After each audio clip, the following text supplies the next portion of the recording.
अमज्ञानतिमिरान्धस्य ज्ञानाञ्जनशलाकया चक्षुरुन्मिलितं येन तस्मै श्रीगुरवे नमः। श्रीचैतन्यमनोभीष्टं स्थापितं येन भूतले स्वयं रूप कदा मह्यं ददाति स्वपदान्तिकम्। वन्देऽहं श्रीगुरु श्रीयुतपदकमलं श्रीगुरुन् वैष्णवां च श्रीरूपं साग्रजातं सहगण रघुनाथान्वितं तं सजीवं साद्वैतं सावधूतं परिजनसहितं कृष्णचैतन्यदेवं श्रीराधाकृष्णपदं सहगण ललिता श्रीविशाखान्वितं च नमोऽयं विष्णुपादाय कृष्णपृष्ठाय भूतले सुमते भक्तिवेदान्त स्वामिन्निते नामिने नमस्ते सारस्वते देवे गौरवाणी प्रचारिणे निर्विशेष शून्यवादी पाश्चात्यदेशतारिणे नमो महावदन्याय कृष्णप्रेम प्रदायते कृष्णाय कृष्णचैतन्य नाम्ने गौरतिशे नमो वाञ्छाकल्पतरुभ्यश्च कृपा सिन्धुभ्यैव च पतितानां पावनेभ्यो वैष्णवेभ्यो नमो नमः। हे कृष्ण करुणा सिन्धु दीनबन्धु जगत्पते गोपेश गोपिकान्त राधाकान्त नमोऽस्तुते तप्त काञ्चन गौराङ्गी राधे वृन्दावनेश्वरी वृषभानुसुते देवी प्रणमामि हरे प्रिय। जय श्री कृष्ण चैतन्य प्रभु नित्यानंद श्री अद्वैत गदाधर श्रीवासादि गौर भक्त वृंद हरे कृष्ण कृष्ण कृष्ण हरे हरे हरे राम राम राम हरे हरे। ओम नमो भगवते वासुदेवाय। ओम नमो भगवते वासुदेवाय। ओम नमो भगवते वासुदेवाय। नारायणं नमस्कृत्य नरं चैव नरोत्तमं देवीं सरस्वतीं व्यासं ततो जयमुदीरये। नमोऽयं विष्णुपादाय कृष्णपृष्ठाय भूतले श्रीमते जयवतस्वामी निते नामिने नमो आचार्यपदेन तत्त्वदेन भगवते वामदेन नमः।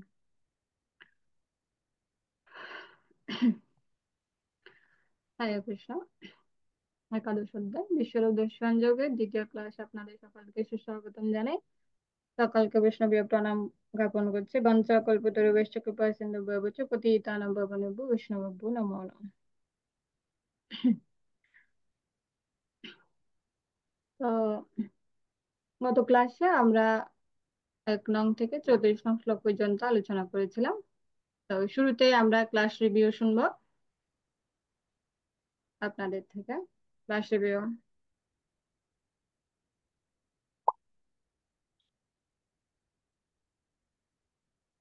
গঙ্গে ভাই প্রভু। হরে কৃষ্ণ মাতা, ধন্যবাদ, প্রণাম। হ্যাঁ। আমরা গত ক্লাসে বিশ্বরূপ দর্শন যুগ পড়েছিলাম। তার মধ্যে আমরা যা শিখেছি তা হচ্ছে 1 নম্বর শ্লোকে আমরা দেখি অর্জুনের মোহ দূর হয়েছিল। তো কি মোহ দূর হয়েছিল? অর্জুন যে আত্মীয় স্বজনদের প্রতি যে মোহ ছিল, যুদ্ধ করতে বা না চাওয়াটা, সে মোহ দূর হয়েছে বলে অর্জুন সেটা ব্যক্ত করেছেন। প্রথম শ্লোকের তাৎপর্যে আমরা অর্জুনের দুটি মনোভাব পেয়েছি। একটা হচ্ছে আচার এবং প্রচার। আচারটা কি হচ্ছে? অর্জুন শ্রীকৃষ্ণকে একজন সাধারণ মানুষ বলে আর মনে করছেন না, বা তার বন্ধু বলেও মনে করছেন না। তিনি তাকে সমস্ত কিছুর পরম উৎস রূপে দর্শন করছেন। আর প্রচারটা হচ্ছে অর্জুন শ্রীকৃষ্ণকে সবকিছুর পরম উৎস রূপে গ্রহণ করলেও অন্যেরা তাকে সেভাবে গ্রহণ নাও করতে পারে। তাই শ্রীকৃষ্ণের ভগবত্তা প্রতিপন্ন করে সকলকে তা জানাবার জন্যই এই অধ্যায়ে তিনি শ্রীকৃষ্ণকে বিশ্বরূপ প্রদর্শন করতে অনুরোধ করেছিলেন। আহ চার 4 নম্বর শ্লোকে আমরা দেখতে পাই যে ভগবত দর্শনের যে যোগ্যতা প্রয়োজন, অর্জুন সেটাই এখানে ইঙ্গিত করেছে। এখানে অর্জুনের ধৈন্যভাব প্রকাশ পাচ্ছে। ভক্তরা সবসময় দৈন্য ধন্যবাদ বিশিষ্ট হয়। যদি ভগবান মনে করেন যে আমি ভগবানকে দর্শন করার যোগ্য, তাহলেই ভগবান আমাদেরকে দর্শন দিবেন। এটা হচ্ছে যোগ্যতা। আর আমাদের অভিলাষ থাকতে হবে যে আমরা ভগবানকে দর্শন করব, এবং যোগ্যতা অর্জন করতে হবে, তাহলেই আমরা ভগবানকে দর্শন করতে পারবো। শ্লোক নম্বর 5-এ আমরা দেখতে পাই ভগবানের বিশ্বরূপ দিব্য হলেও অনিত্য। জড়া প্রকৃতি যেমন প্রকট ও অপ্রকট হয়, তেমনি ভগবানের এই বিশ্বরূপ প্রকট ও অপ্রকট হয়। জড় প্রকৃতির মতো শ্রীকৃষ্ণের অন্যান্য রূপের মতো এই রূপ নিত্য বিরাজমান নয়। 7 নম্বর শ্লোকে দেখতে পাই উন্নত বৈজ্ঞানিকেরা যারা সমস্ত জগতে অন্যান্য অংশে কি হচ্ছে তা দেখা সম্ভব নয়, আর অর্জুন এক জায়গায় বসে আহ আহ, জড়জগতের সবকিছুই, বিশ্ব ব্রহ্মাণ্ডের সবকিছু উনি দর্শন করছিলেন। আর 8 নম্বর শ্লোকে আমরা দেখতে পাই ভগবানের বিশ্বরূপ দর্শন করার জন্য অর্জুনকে মনোবৃত্তি পরিবর্তনের কথা বলা হয়নি, শুধু তার দৃষ্টি পরিবর্তন করার কথা বলা হয়েছে, এবং ভগবান অর্জুনকে দিব্য দৃষ্টি দান করেছিলেন। তো 9 থেকে 14 নম্বর শ্লোকে আহ, সঞ্জয় ধৃতরাষ্ট্রকে বিশ্বরূপের বর্ণনা করেছিলেন। তো এখানে 10 থেকে 11 নম্বর শ্লোকে আমরা আপনি একটা উদাহরণ দিয়েছিলেন যে বিশ্বরূপটা অস্থায়ী, মানে তা সেটা জড় জগৎ কিন্তু অস্থায়ী। একটা উদাহরণ দিয়েছেন, উদাহরণটা হচ্ছে একটা ঘরের অন্যান্য ঘরের জিনিসপত্র এক জায়গায় এনে দেখানো, পরবর্তীতে এটা এটা অস্থায়ী, মানে এটাকে পরে আবার যে যে জায়গায় সে যে জায়গায় রাখা হবে। তো সেরূপই বিশ্বরূপটাও এরকম একটা অস্থায়ী রূপ। আর আমরা অর্জুনের ইয়ে থেকে পাই যে 26 থেকে 30 নম্বর শ্লোকে অর্জুন যে বর্ণনা দিচ্ছিলেন যে আহ, তার পক্ষের এবং তার বিপক্ষের অনেক সৈন্যরা আহ, ভগবানের আহ, ভগবানের মুখগহ্বরে পতিত হচ্ছেন। এখানে উদাহরণ দিয়েছিলেন একটা, যেভাবে নদীসমূহ যেমন সমুদ্র অভিমুখে প্রবাহিত হয়ে সমুদ্রে প্রবেশ করে, তেমনি নরলোকের বীরগণ তোমার জ্বলন্ত বিহবরে প্রবেশ করছে। আরেকটা উদাহরণ দিয়েছিলাম, পতঙ্গগণ যেমন দ্রুত গতিতে ধাবিত হয়ে মরণের জন্য জ্বলন্ত অগ্নিতে প্রবেশ করে, তেমনি এই লোকেরও মৃত্যুর জন্য অতি বেগে তোমার বিবরে প্রবেশ করছেন। তো এই শ্লোকগুলো থেকে আমরা বুঝতে পারি যে এখানে যে পাণ্ডবদের জয় নিশ্চিত, সেই ইঙ্গিতটাই দেওয়া হয়েছিল। হরে কৃষ্ণ মাতাজি। হরে কৃষ্ণ। ধন্যবাদ বঙ্গবিহারী প্রভু। আর কেউ কোনো কিছু অ্যাড করতে চান?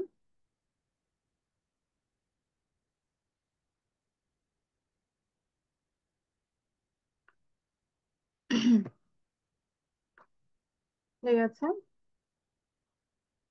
ধন্যবাদ। মোটামুটি প্রভু সবকিছুই নিয়ে আসার চেষ্টা করেছেন।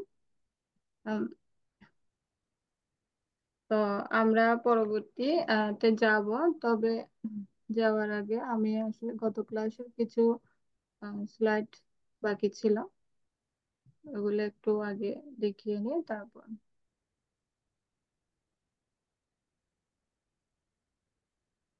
অর্জুনের 16টি প্রশ্নের মধ্যে একাদশ অধ্যায়ে মোটামুটি দুইটা ছিল, তোমার ঐশ্বরিয় রূপ দেখতে ইচ্ছা করে। তারপরে হচ্ছে 31 নং শ্লোকে ছিল তোমার উগ্র রূপের পরিচয় কি।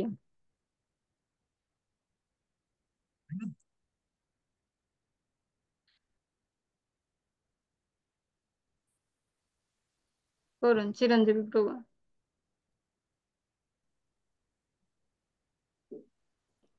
বিশ্বরূপে প্রকাশ, একই দেহে অসীম এবং অনন্ত রূপে প্রকাশ। মানে যেটা 16, আসলে 16 নম্বর শ্লোকে হ্যাঁ, ওইটা ওই শ্লোকেই ছিল। 2 জ্যোতিষময় জ্যোতির। পড়ুন।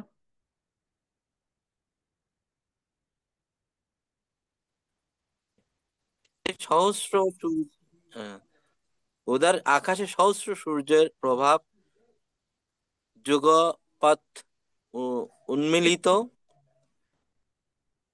3 অতীত বর্তমান ও ভবিষ্যৎ দর্শন করলেন, যেমন যুদ্ধের ভবিষ্যৎ ফলাফল। হুম, এগুলো আমরা যে গত ক্লাসে পড়েছিলাম, তো এগুলো আমরা কোন শ্লোকে কি পড়ানো হয়েছিল সেটাই। বিশ্বরূপ দর্শন যোগ, শশী সূর্য নেত্র এবং শশী শশী বা চন্দ্র ও সূর্য ভগবানের দুটি চোখ, একথা ব্রহ্ম সংহিতায় বলা হয়েছেন। যস- যস্য খোরা এসব এসব সবিতা সকল গ্রহ নাম। উপনিষদেও যে কথা বলা হয়েছেন, ভগবান দেখেছেন তারপর আমরা দেখি, তাই যখন সূর্য উদিত হয় অর্থাৎ ভগবান দেখেন, তখন আমরাও দেখি।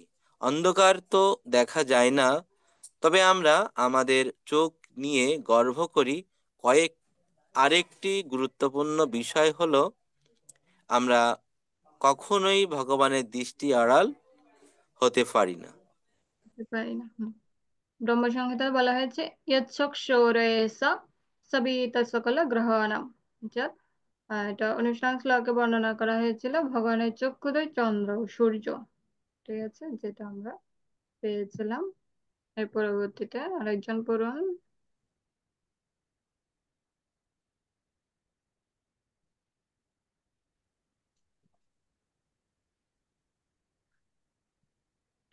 সৌম্য প্রভু। হরে কৃষ্ণ। বিশ্বরূপের প্রকাশ। সমস্ত জগৎ এখানেই দর্শন করছি। ব্রহ্মা সহ সমস্ত দেবতাদের, স্থাবর ও জঙ্গম আদি জীবদের। বিশ্বরূপের মধ্যে ব্রহ্মা সহ সমস্ত দেবতাদের দর্শন করেছিলেন অর্জুন।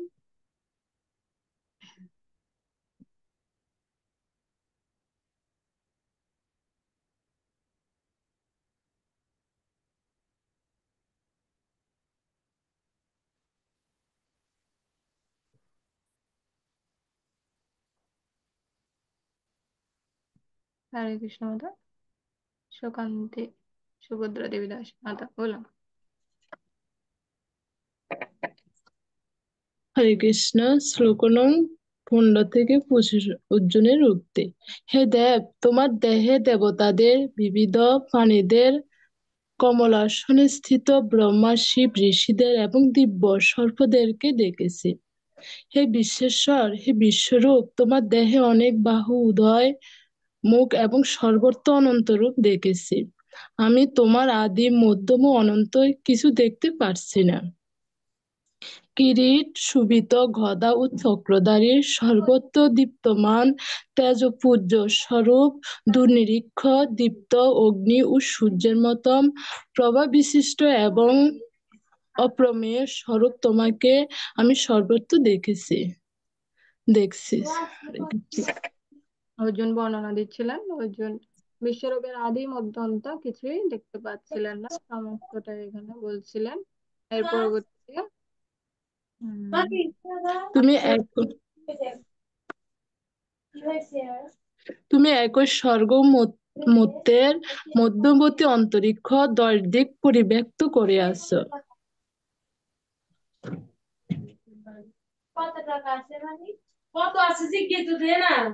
হরে কৃষ্ণ মাতা মিউট হয়ে যান।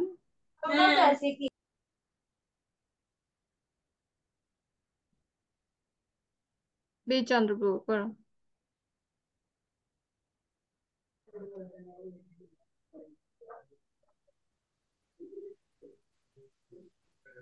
হরে কৃষ্ণ মাতা প্রণাম।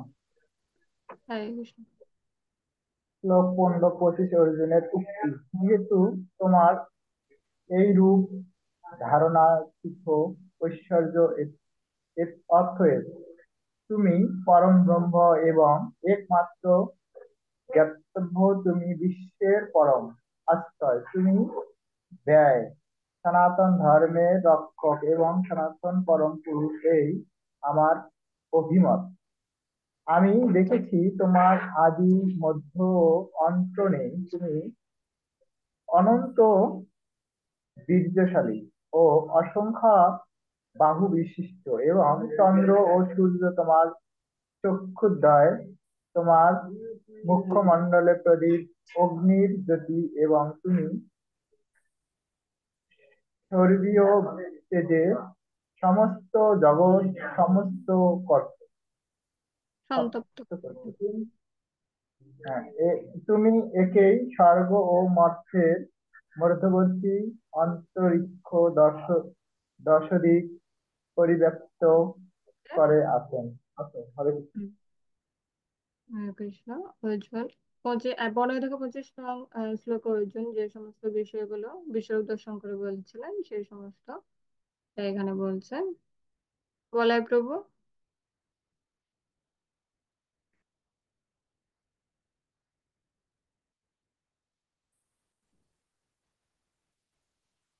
হরে কৃষ্ণ মাতাজি। হরে ধন্যবাদ কৃষ্ণ প্রণাম। প্রভু। হরে কৃষ্ণ প্রভু পড়ুন এটা। মাতাজি আমি চোখে এটা ছোট ছোট করতে পারতেছি না। আচ্ছা ঠিক আছে প্রভু, সামান্য কাগজে। হরে কৃষ্ণ প্রভু পড়ুন। মহানন্দ প্রভু। হরে কৃষ্ণ। বিশ্বরূপ দর্শন করে কার কেমন প্রতিক্রিয়া ছিল? ত্রিল। হে মহাত্মানো, তোমার এই অদ্ভুত ও ভয়ঙ্কর রূপ দর্শন করে ত্রিলোক অত্যন্ত ভীত হচ্ছে। দেবতাগণ, সমস্ত দেবতারা তোমার শরণাগত হয়ে তোমাতেই প্রবেশ করছেন। কেউ কেউ ভীত হয়ে করজোড়ে তোমার গুণগান করছেন।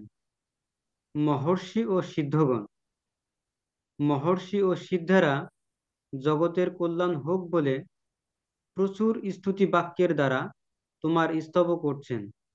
অন্যান্য রুদ্রগণ, আদিত্যগণ, সাধ্য নামক দেবতারা, বসুগণ, বিশ্বদেবতা, বিশ্বদেবগণ, অশ্বিনী কুমারদ্বয়, মরুদ্গণ, পিতৃগণ, গন্ধর্বগণ, যক্ষগণ, অসুরগণ ও সিদ্ধগণ সকলে বিস্মৃত হয়ে তোমাকে দর্শন করছে। সমস্ত প্রাণী, হে মহাবাহ, বহু মুখ, বহু চক্ষু, বহু বাহু, বহু উরু, বহু চরণ, বহু উদার ও অসংখ্য করাল দন্ত বিশিষ্ট তোমার বিরাট রূপ দর্শন করে সমস্ত প্রাণী অত্যন্ত ব্যথিত হচ্ছে এবং আমিও অত্যন্ত ব্যথিত হচ্ছি। হরে কৃষ্ণ। হরে কৃষ্ণ। ভগবানের বিশ্বরূপ বিরাট রূপ দর্শন করে অর্জুন যেমন ব্যতীত হয়েছিলেন, সমস্ত প্রাণী সবাই ব্যতীত হয়েছিল। কেবল মাতা, আমি মাতা হ্যাঁ মাতা করুন। কেবল যে ভীত হয়েছি তা নয়, আরো ধৈর্য ও সমহীন। হে বিষ্ণু, তোমার আকাশ স্পর্শী তেজময় বিবিধ বর্ণযুক্ত বিস্তৃত মুখমণ্ডল ও উজ্জ্বল আয়ত চক্ষুবিশিষ্ট তোমাকে দেখে আমার হৃদয় ব্যথিত হচ্ছে এবং আমি ধৈর্য ও সম অবলম্বন করতে পারছি না। দিগ্ভ্রম ও অশান্তি। হে দেবেশ, হে জগন্নিবাস, ভয়ঙ্কর দন্তযুক্ত ও প্রলয়াগ্নি তুল্য তোমার মুখ সকল দেখে আমার দিগ্ভ্রম হচ্ছে এবং আমি শান্তি পাচ্ছি না। তুমি আমার প্রতি প্রসন্ন হও।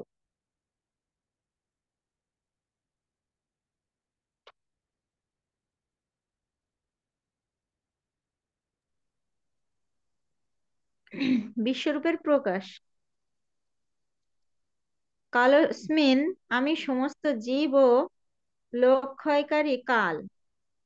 উদাহরণ, নদীসমূহ সমুদ্রাভিমুখে ধাবিত, পতঙ্গগণ দ্রুত বেগে মরণের দিকে মননের ধাবিত। দিকে ধাবিত। মরণের দিকে ধাবিত মরণ হচ্ছে। কিন্তু বানানটা ভুল আছে।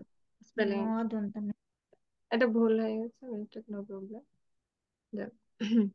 32 নং শ্লোকে ভগবান বলেছিল, আমি সমস্ত জীব ও লোক ক্ষয়কারী কাল। তা আমরা পরে করব। যাই, কৃষ্ণের উপদেশ। যুদ্ধের জন্য নিমিত্ত মাত্র।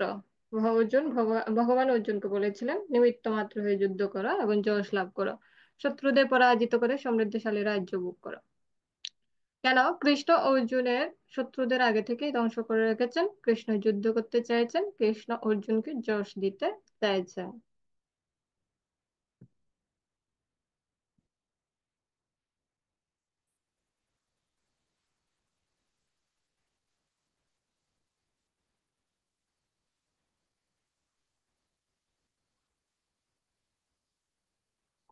এই জগতের সৃষ্টি কার্য ও বিনাশ কার্য সাধিত হয় ভগবানের নিখুঁত পরিচালনায়। এভাবে ভগবানের পরিকল্পনা অনুসারে কুরুক্ষেত্রে যুদ্ধের আয়োজন হয়েছিল।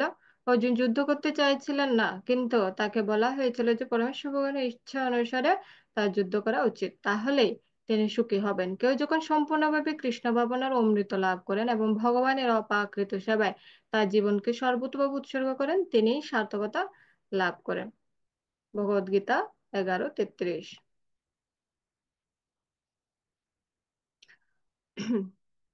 ঠিক আছে, এতটুকুই আমাদের গত ক্লাসের স্লাইড গুলো ছিল। তো আজকে আমরা 35 নং শ্লোক থেকে শুরু করব। চলুন আমরা 35 নং শ্লোকে যাই। সঞ্জয় উবাচ एतच्छ्रद्धावचनं केशवस्य कृताञ्जलिर्वेपमानो किरीटी नमस्कृत्वा भूय एवाह कृष्णं सगद्गदं भीतभीतमनेम्य। অনুবাদ।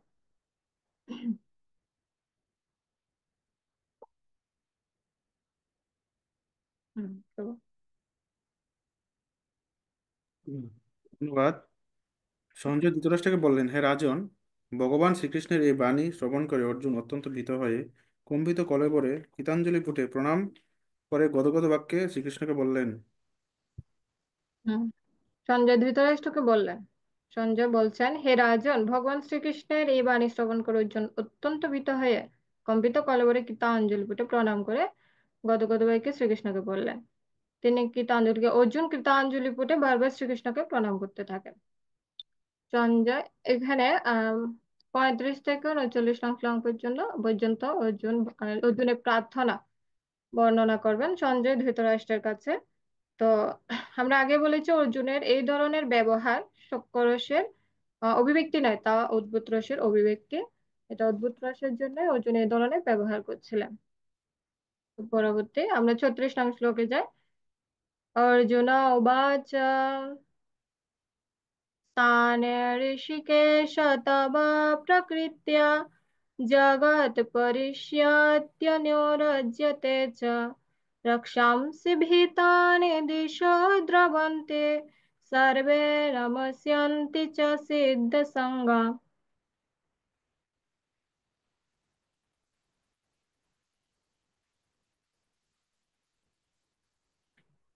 বিধিমাতা প্রভু আসছে, আমি হুম,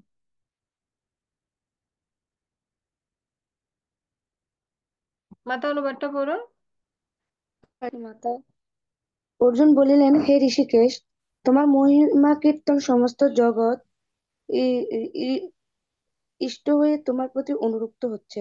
রাক্ষসেরা ভীত হয়ে নানা দিকে পলায়ন করছে এবং সিদ্ধরা তোমাকে নমস্কার করছে। এই সমস্তই যুক্তিযুক্ত। হরে কৃষ্ণ। হে ঋষিকেশ, অর্জুন বলছেন, তোমার মহিমা কীর্তনে সমস্ত জগৎ প্রবিষ্ট হয়ে তোমার প্রতি অনুরক্ত হচ্ছে, আবার রাক্ষসেরা ভীত হয়ে নানা দিকে পলায়ন করছে, সিদ্ধারা তোমাকে নমস্কার করছে। অর্জুন বলছেন এই সমস্ত কিছুই যুক্তিযুক্ত। অর্জুন যখন ভগবানের বিশ্বরূপ দর্শন করলেন তখন দেবদেবীরা প্রীতি লাভ করেছিলেন, কিন্তু সেই সাথে অন্যরা অর্থাৎ আসরিক ভাবাপন্ন যারা ছিলেন, ভগবত বিদ্বেষী যারা ছিলেন, তারা কিন্তু ভয়ে আহ, সব দিকে পলায়ন করছিলেন, ভগবানের সেই মহিমা সহ্য করতে পারছিলেন না। তো পরম পুরুষোত্তম ভগবানের ধ্বংস সাধনকারী ভয়ঙ্কর এই রূপ দর্শন করে তারা তাদের স্বাভাবিক ভয়ের বশবর্তী হয়ে পলায়ন করছিলেন।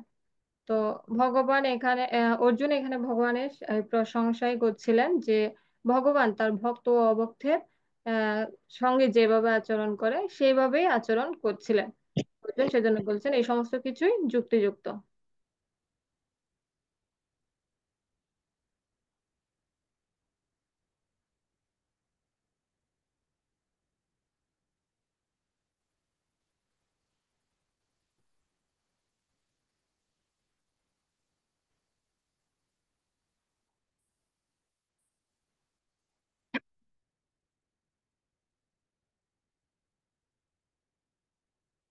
এটা একজন পড়ুন।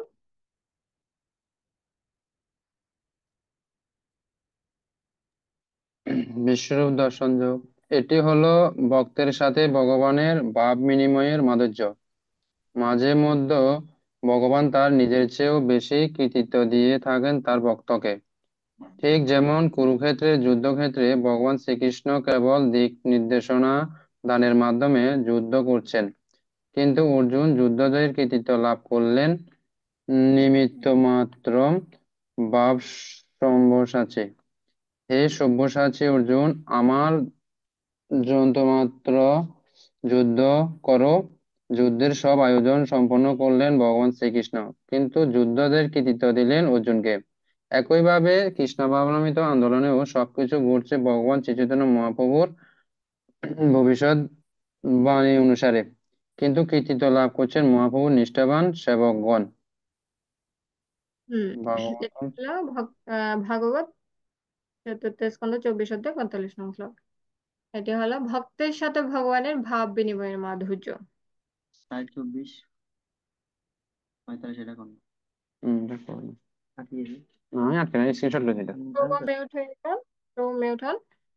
তো ভগবান চান তিনি নিজে যে কোনো কার্য সম্পাদন করে তার কৃতিত্বটা তার ভক্তদের দিতে চান। তো এখানে চৈতন্য মহাপ্রভু ভবিষ্যৎবাণী অনুসারে পৃথিবীতে আছে যত নগরাদি গ্রাম সর্বত্র প্রচার হবে মোরে নাম। তো মহাপ্রভুর ইচ্ছে অনুসারে তিনি কাকে এই কৃতিত্ব দিতে চান। তো সে অনুসারে সেনাপতি ভক্ত শ্রীল প্রভুপাদকে দিয়ে শ্রী চৈতন্য মহাপ্রভু সেই কার্যটা সম্পাদন করেছেন। শ্রীল প্রভুপাদ ভগবানের ইচ্ছায় সারা পৃথিবীতে ভগবানের বাণী প্রচার করেছেন। ভগবান চাইলে নিজেই করতে পারতেন, কিন্তু ভগবান চেয়েছেন যাতে তার শুদ্ধ ভক্তকে তিনি সেই কৃতিত্ব প্রদান করতে, তাই তিনি শ্রীল প্রভুপাদকে দিয়ে এই কৃতিত্বপূর্ণ কাজটি করেছেন। শ্রীল প্রভুপাদ কিন্তু অক্লান্ত পরিশ্রম করে তিনি কৃষ্ণ ভবনামৃত অর্থাৎ মহাপ্রভুর যে স্বপ্ন অর্থাৎ প্রতিটা নগরে বা গ্রামে ভগবানের বাণী প্রচার করেছেন। বর্তমানে সেটি আমাদের আমাদের আচার্যবর্গরা অর্থাৎ গুরুবর্গরা শুদ্ধ ভক্তরা যারা এই কাজটি নিরলসভাবে সম্পন্ন করছেন। এটাই ভগবানের করুণা, যে ভগবান সমস্ত কৃতিত্ব তার ভক্তকে দিয়ে থাকেন।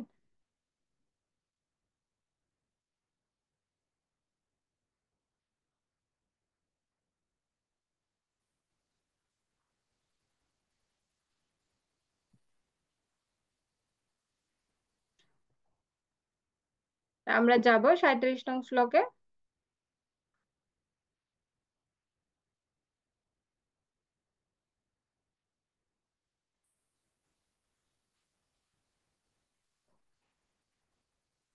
ঠিক আছে, 37 নং শ্লোকে যাওয়ার আগে আমরা এই স্লাইডটা একটু দেখে নিই। আহ করুন, প্লাবন করুন। হরে কৃষ্ণ।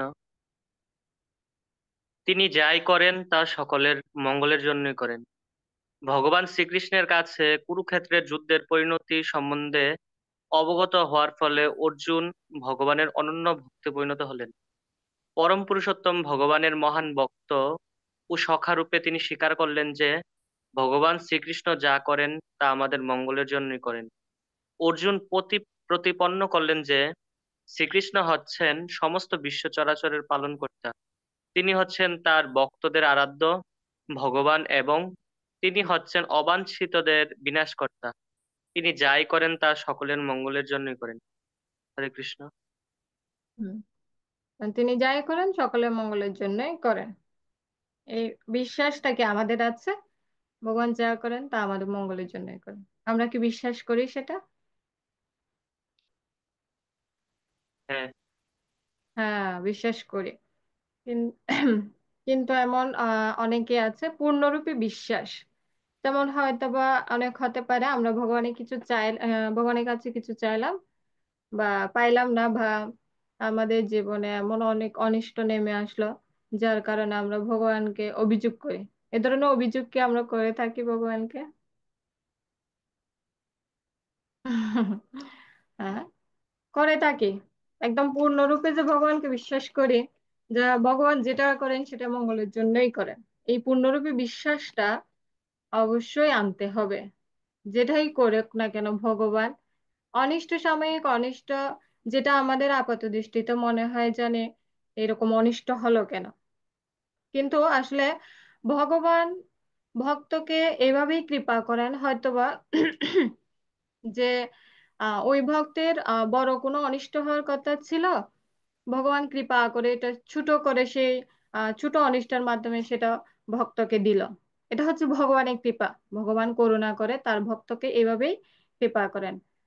এক্ষেত্রে তো আমরা একটা কাহিনী বলতে পারি যে প্রতিটা মুহূর্তে যেমন প্রত্যেকটা কাজের জন্য আমরা যে অবস্থাতে থাকি না কেন প্রত্যেকটা কিছুর জন্য আমাদের অবশ্যই ভগবানকে ধন্যবাদ জ্ঞাপন করা উচিত। একটা কাহিনী এক্ষেত্রে বলা যায়, অনেকে হয়তো বা শুনে থাকবেন সেটা, যে রাস্তার ধারে এক পাগল যে রাস্তার পাশে ডাস্টবিন থেকে পচা বাসি খাবার গুলো খাচ্ছিল।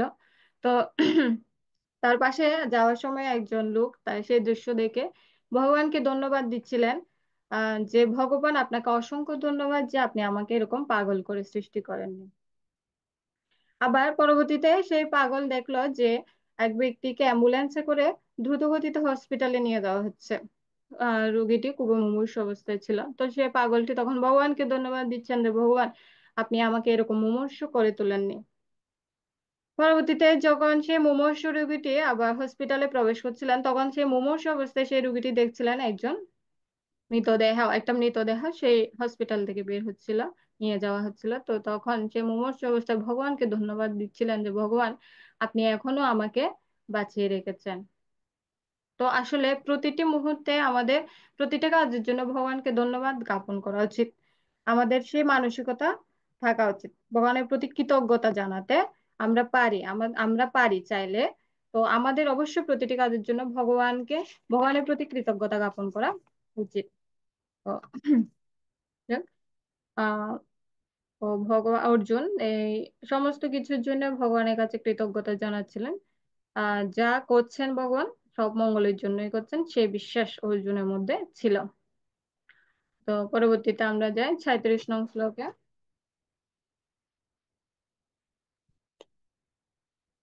কস্মাশ্চ তেন নমেরন্মহাত্মন গরীয়সে ব্রহ্মণোऽপ্যাদিকর্ত্রে অনন্তদেবেশ জগন্নিবাস त्वमक्षरं सदसत्तत्परं यत्।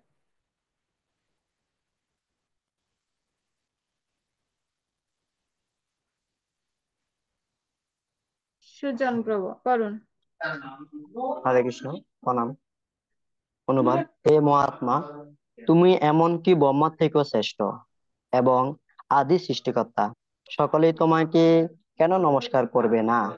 হে অনন্ত, হে দেবেশ্বর, হে জগৎ নিবাস, তুমি সৎ ও অসৎ উভয়ের অতীত, অক্ষর তত্ত্ব ব্রহ্ম। তুমি সৎ ও অসৎ উভয়ের অতীত অক্ষর তত্ত্ব ব্রহ্ম। দেবেশ কথাটি অর্থ হচ্ছে যিনি সমস্ত দেবতাদের নিয়ন্তা, তাদের সকলের ঊর্ধ্বে। এখানে অর্জুন বিশেষভাবে উল্লেখ করছেন যে তুমি ব্রহ্মা থেকেও শ্রেষ্ঠ, আদি সৃষ্টিকর্তা। তুমি ব্রহ্মা থেকেও শ্রেষ্ঠ। অর্জুন বিশেষভাবে উল্লেখ করছেন যে শ্রীকৃষ্ণ ব্রহ্মার চেয়েও বড়, এর উপরে আর কেউ নেই। তো কারণ ব্রহ্মা কার থেকে সৃষ্টি হয়েছিলেন? গর্ভদোক্সায় বিষ্ণু নাভি পদ্ম থেকে, ঠিক আছে, গত কমলের মধ্যে যা গর্ভদোক্সায় বিষ্ণু হচ্ছেন শ্রীকৃষ্ণেরই অংশ প্রকাশ, ঠিক আছে। তাই ব্রহ্মা শিব, যিনি ব্রহ্মা থেকে উদ্ভূত হয়েছেন, সমগ্র দেবতারা শ্রদ্ধাবনত চিত্তে ভগবানকে অবশ্যই প্রণাম জানাবে। অর্জুন সে বিষয়টা এখানে বলছিলেন, তোমাকে কেন নমস্কার করবে না, অবশ্যই নমস্কার করবে। পরবর্তী 38 নং শ্লোক। त्वमादिदेव पुरुषः पुराण तवस्यद्विश्वस्य परं निधानं वेत्तासि वेद्यं च परं च धाम त्वया ततं विश्वमनन्तरूप।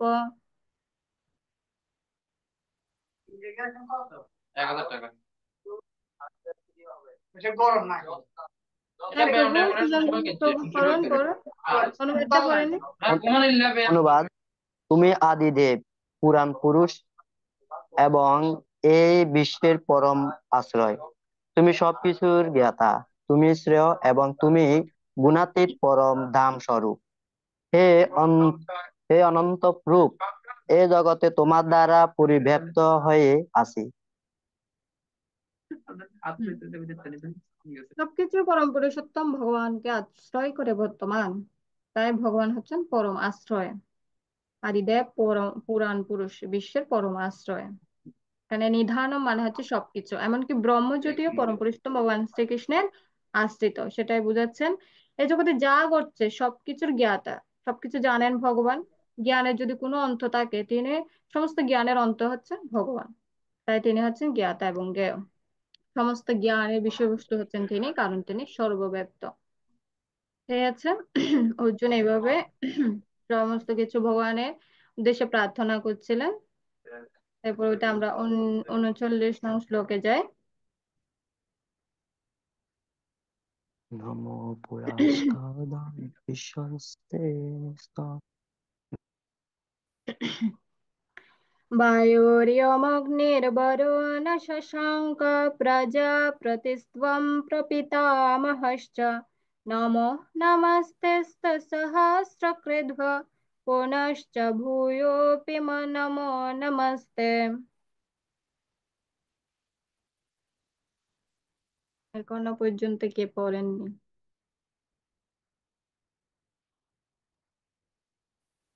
হরে কৃষ্ণ মাতা। হ্যাঁ প্রভু পড়ুন।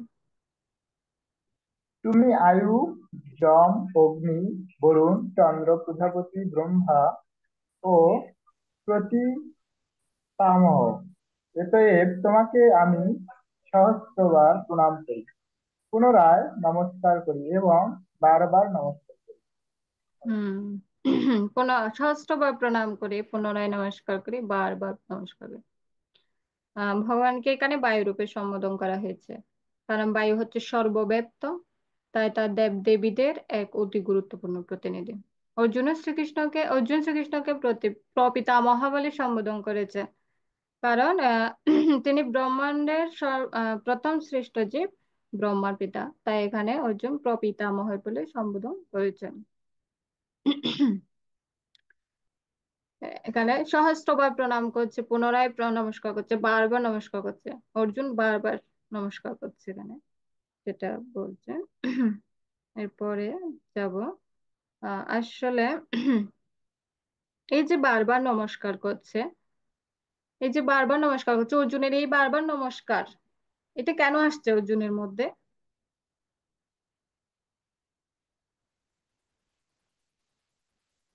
কি মনে হয় আপনাদের?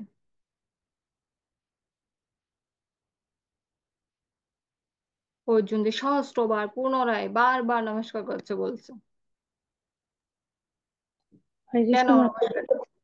হরে কৃষ্ণ। আমার কাছে মনে হচ্ছে যে ভগবান তো এই বিশ্ব ব্রহ্মাণ্ডের মালিক। ওনার এই বিশ্বরূপ দেখে অর্জুনের মন মানে যে মনে সংকুচিত ছিল ওগুলা চলে গেছে। তারপর ওনাকে বারবার এই জন্য নমস্কার করা হচ্ছে, যে প্রথমে তো ওনার ভিতরে একটু ভয় ভীতি বা ওইরকম অনুভূতি হয়নি, পরবর্তীতে যখন বিশ্বরূপ দেখার পরে যে উনি তো বিশ্ব ব্রহ্মাণ্ডের মালিক, উনিই রাজা, আহ, যে ওনার উপর আর কেউ নেই, যার কারণে ওনাকে নমস্কার করে সম্মান প্রদর্শন বা সমর্পণ জিনিসটা করা হয়েছে। হরে কৃষ্ণ মাতা। হুম। এই এই ধরনের মনোভাব অর্জুনের মধ্যে কাজ করছিল, তো সেজন্য অর্জুন বারবার এই ধরনের কার্যক্রম করছিল। আমরা পরবর্তীতে যাই, 40 নং শ্লোকে যাই।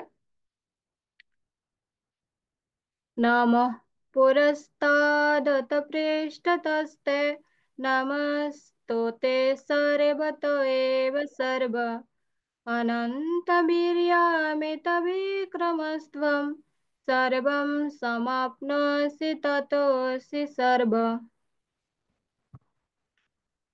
অনুবাদ দেবাশিস প্রভু। হরে কৃষ্ণ মাতাজি। হরে কৃষ্ণ। অনুবাদ অনুবাদ। করুন।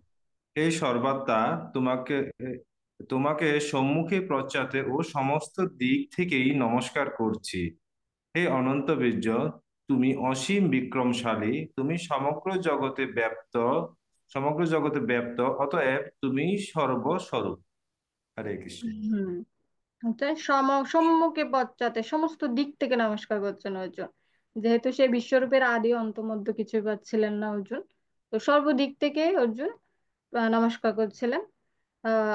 ভগবত প্রেমানন্দে বিহ্বল হয়ে অর্জুন তার বন্ধু শ্রীকৃষ্ণকে সব দিক থেকে প্রণাম নিবেদন করছেন। অর্জুন বুঝতে পারছেন যে শ্রীকৃষ্ণই হচ্ছেন সমস্ত শক্তির প্রভু, তিনি অনন্ত বীর্য, তিনি বিক্রমশালী।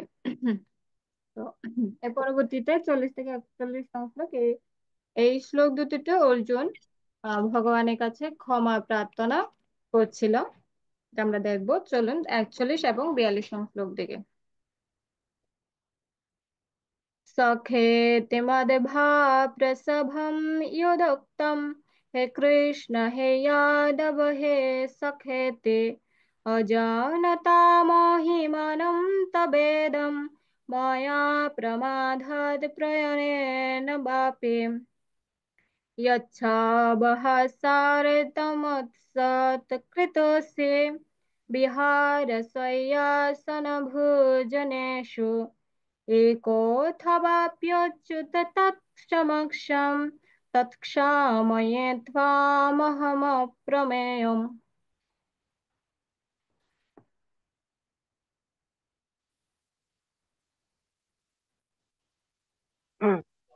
হরে কৃষ্ণ।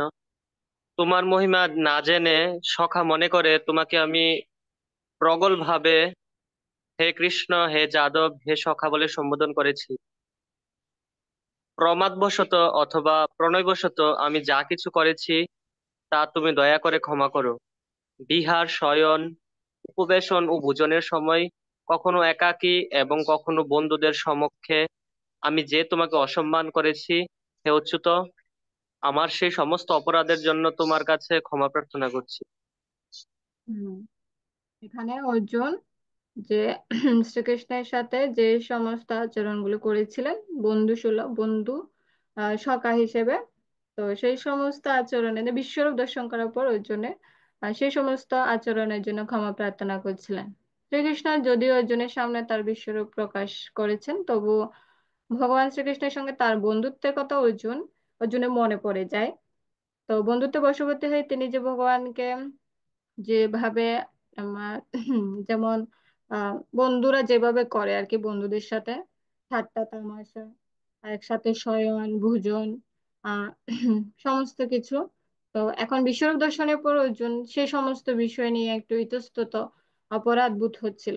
যদিও প্রকৃতপক্ষে বন্ধুদের মধ্যে এই সমস্ত বিষয়গুলো অসম্মানজনক নয়, তারপরেও অর্জুন সেই সমস্ত বিষয়ের জন্য অপরাধ বোধ মনে হচ্ছিল বিধায় ভগবানের কাছে ক্ষমা প্রার্থনা করছিলেন সেই সমস্ত বিষয়ের জন্য। তাই 41 এবং 42 নং শ্লোকে সেইটাই বলা হচ্ছে যে অর্জুন ক্ষমা প্রার্থনা করছেন ভগবানের কাছে। আমরা 43 নং শ্লোকে যাই। পিতাসি লোকস্য চরাচরস্য ত্বমস্য পূজ্যশ্চ গুরুর্গরীয়ান নত্বৎসমস্ত্যভ্যধিকা কুতন্য লোকত্রয়প্যপ্রপৃত্যম প্রভাব। সুজন প্রভু। অনুবাদ: হে অমৃত প্রভাব, তুমি এই সরাসর জগতের পিতা, পূজ্য, গুরু ও গুরুশ্রেষ্ঠ। ত্রিভুবনে তোমার সমান আর কেউ নেই, অতএব তোমার থেকে শ্রেষ্ঠ অন্য কে হতে পারে? তুমি অমিত প্রভাব,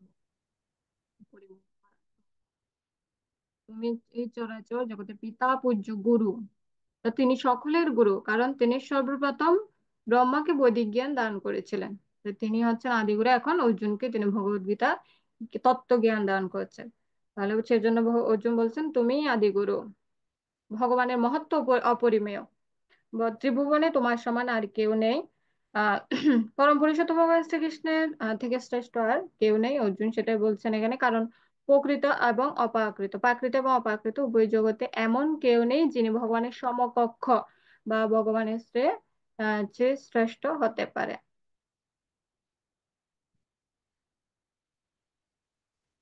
সেটাই এভাবে অর্জুন ভগবানকে আহ প্রার্থনা করছিলেন। এর পরবর্তীতে আমরা 44 নং শ্লোকে যাই। অর্জুন এখানে কি বলে দেখি। तस्मात् प्रणम्य प्रणिधाय कायं प्रसादये त्वामहमीश मेढ्यं पितेव पुत्रस्य सखेव सख्यो प्रियः प्रिया अर्हसि देव सोढुम्।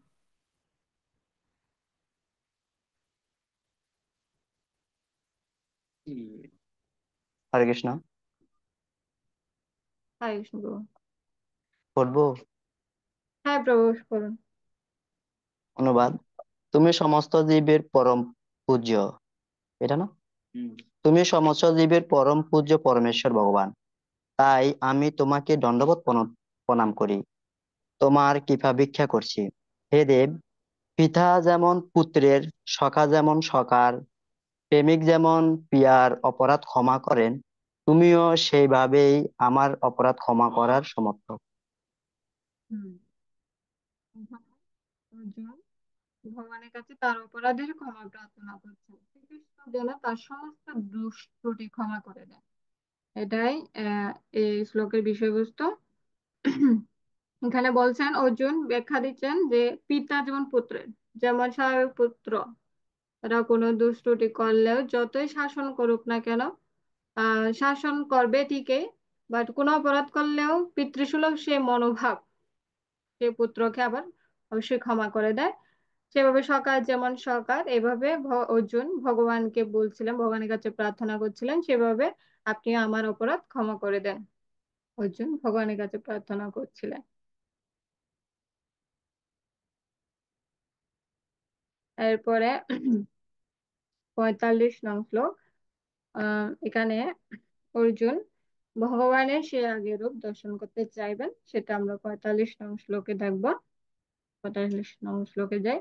अदृष्टपूर्वं हृषितोऽस्मि दृष्ट्वा भयं च प्रभृति तं मनो मे तदेव मे दर्शय देवरूपं प्रसीद देवेश जगन्निवास। দেবাশিস প্রভু। হরে কৃষ্ণ।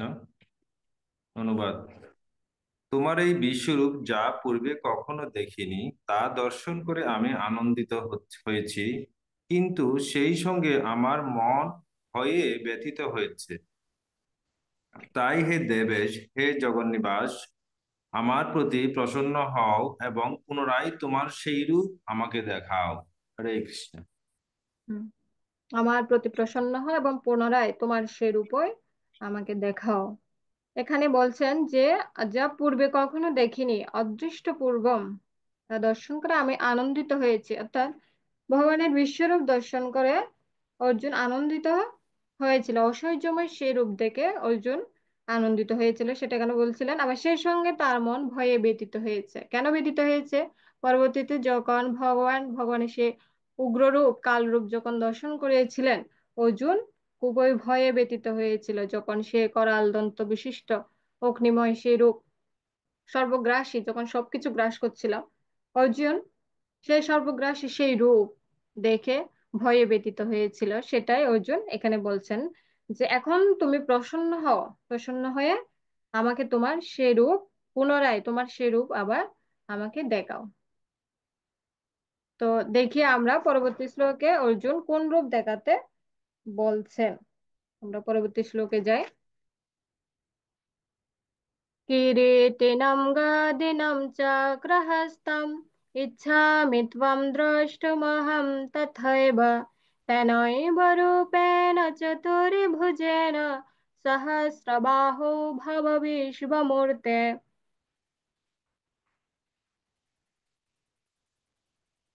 আমাদের এখনো পর্যন্ত পড়া নাই এরকম। হরে কৃষ্ণ। মাতাজি পড়বো? হ্যাঁ কৃষ্ণ প্রভু, আমি একটু দেখি আমাদের এখনো পর্যন্ত পড়ে নাই কে।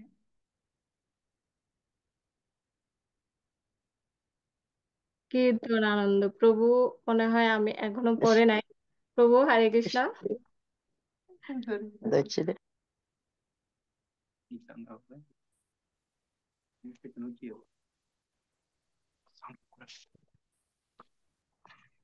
হরে কৃষ্ণ। হরে কৃষ্ণ প্রভু, অনুবাদটা একটু পড়ুন। হে অর্জুন, আমি প্রসন্ন হয়ে তোমাকে আমার অন্তরঙ্গ শক্তির দ্বারা জড় জগতের অন্তর্গত এই পরম রূপ দেখালাম। তুমি ছাড়া পূর্বে আর কেউ প্রভু এই আমি অন্তরঙ্গ 46 নং শ্লোকের অনুবাদটা পড়বেন, 46 নং শ্লোকের অনুবাদ।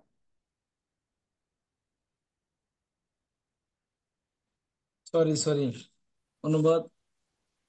হে বিশ্ব মুক্তি, হে অনন্তবারও আমি তোমাকে পূর্বে সেই বিকটিত গদা গদা ও চক্রধারী রূপে দেখতে ইচ্ছা করেছি। এখন তুমি কৃপাপূর্বক তোমার সেই চতুর্ভুজ রূপ ধারণ করো। হরে কৃষ্ণ। তাহলে আমরা এই শ্লোকের অনুবাদ থেকে কি বুঝতে পারলাম? অর্জুন কোন রূপ দেখাতে বলছেন? বিশ্বরূপের কথা বলছিলেন। এখন কোন রূপ দেখতে যাচ্ছেন? চতুর্ভুজ চতুর্ভুজ রূপ ধারণ। অর্জুন চতুর্ভুজ রূপ ধারণ। ভগবানের অসংখ্য রূপ আছে, ভগবানের অসংখ্য রূপ আছে, কিন্তু অর্জুন জানতেন শ্রীকৃষ্ণ হচ্ছেন আদি পরমেশ্বর, তিনি যিনি ক্ষণিকের জন্য বিশ্বরূপ ধারণ করেছেন। এখন তিনি তার চিন্ময় শ্রী নারায়ণ রূপ, চতুর্ভুজ নারায়ণ রূপ দেখতে চাইছেন। এই শ্লোকে সেটাই বলছেন। এখন আমরা পরবর্তীতে 47 নং শ্লোকে যাব। দেখি অর্জুন তো ভগবানের চতুর্ভুজ রূপ দেখতে যাচ্ছেন, ভগবান কি বলছেন এখন সেটা আমরা দেখব। ভগবান কি চতুর্ভুজ রূপ দর্শন করাবে? দেখি আমরা পরবর্তী শ্লোকে। শ্রী ভগবান উবাচ ময়া প্রসন্নেন তবার্জুনেদম রূপম পরম দর্শিতমাত্ময়োগাৎ তেজোময়ম বিশ্বমনন্তমাধ্যম यन्मे यन्मे त्वदन्येन दृष्टपूर्वम्।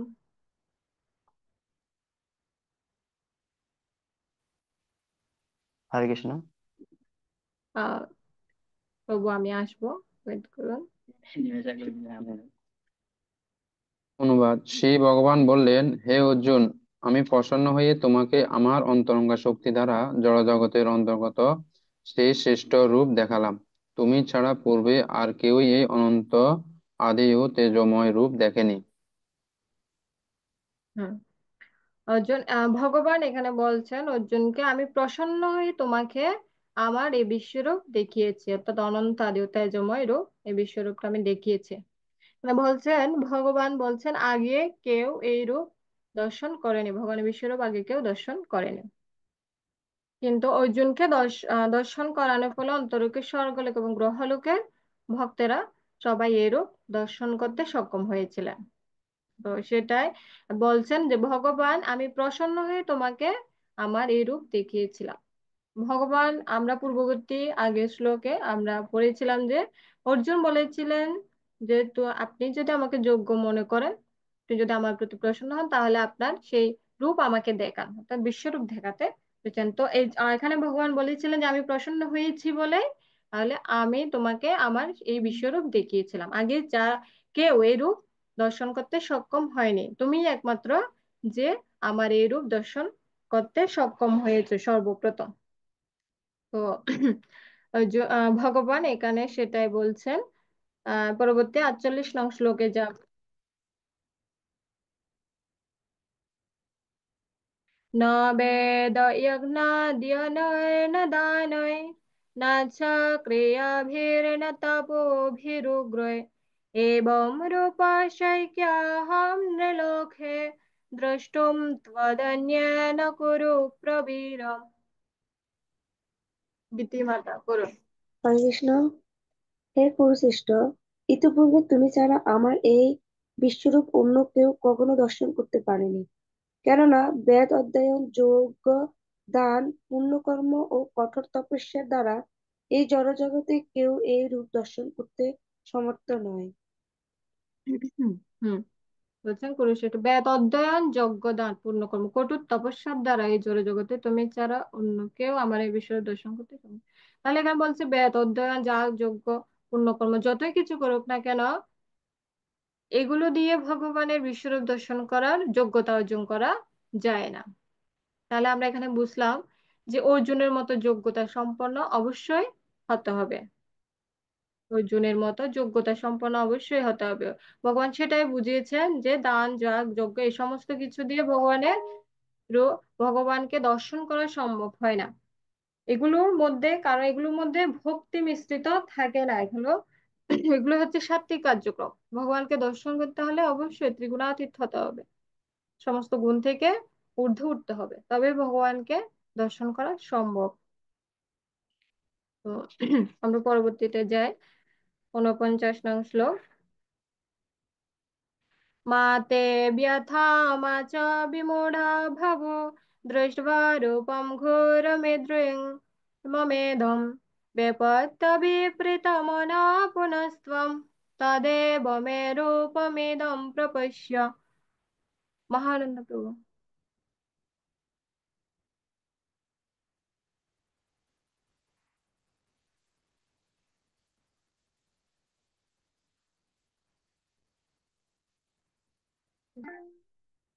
মহানন্দ প্রভুকে করতে বলেছিলাম।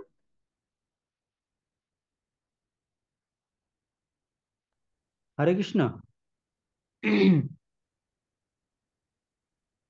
আমার এই প্রকার ভয়ঙ্কর বিশ্বরূপ দেখে তুমি ব্যথিত ও মোহাচ্ছন্ন হও না।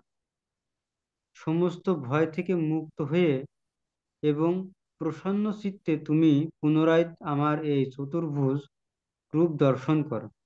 হরে কৃষ্ণ। আমার এই প্রকার ভয়ঙ্কর বিশ্বরূপ দেখে তুমি ব্যতীত মোহাচ্ছন্ন হয়ে না, সমস্ত ভয় থেকে মুক্ত হয়ে প্রসন্ন চিন্তে তুমি পুনরায় চতুর্ভুজ রূপ দর্শন করো। তাহলে ভগবান হরে এখানে কৃষ্ণ। হরে কৃষ্ণ প্রভু। হরে কৃষ্ণ মাতাজি। হরে কৃষ্ণ প্রভু। মাতাজি, আমার এখানে একটা প্রশ্ন আছে। মাতাজি, আমাকে শুনতে পাচ্ছেন? নেটের খুব হ্যাঁ প্রভু, সমস্যা। শুনতে পাচ্ছি।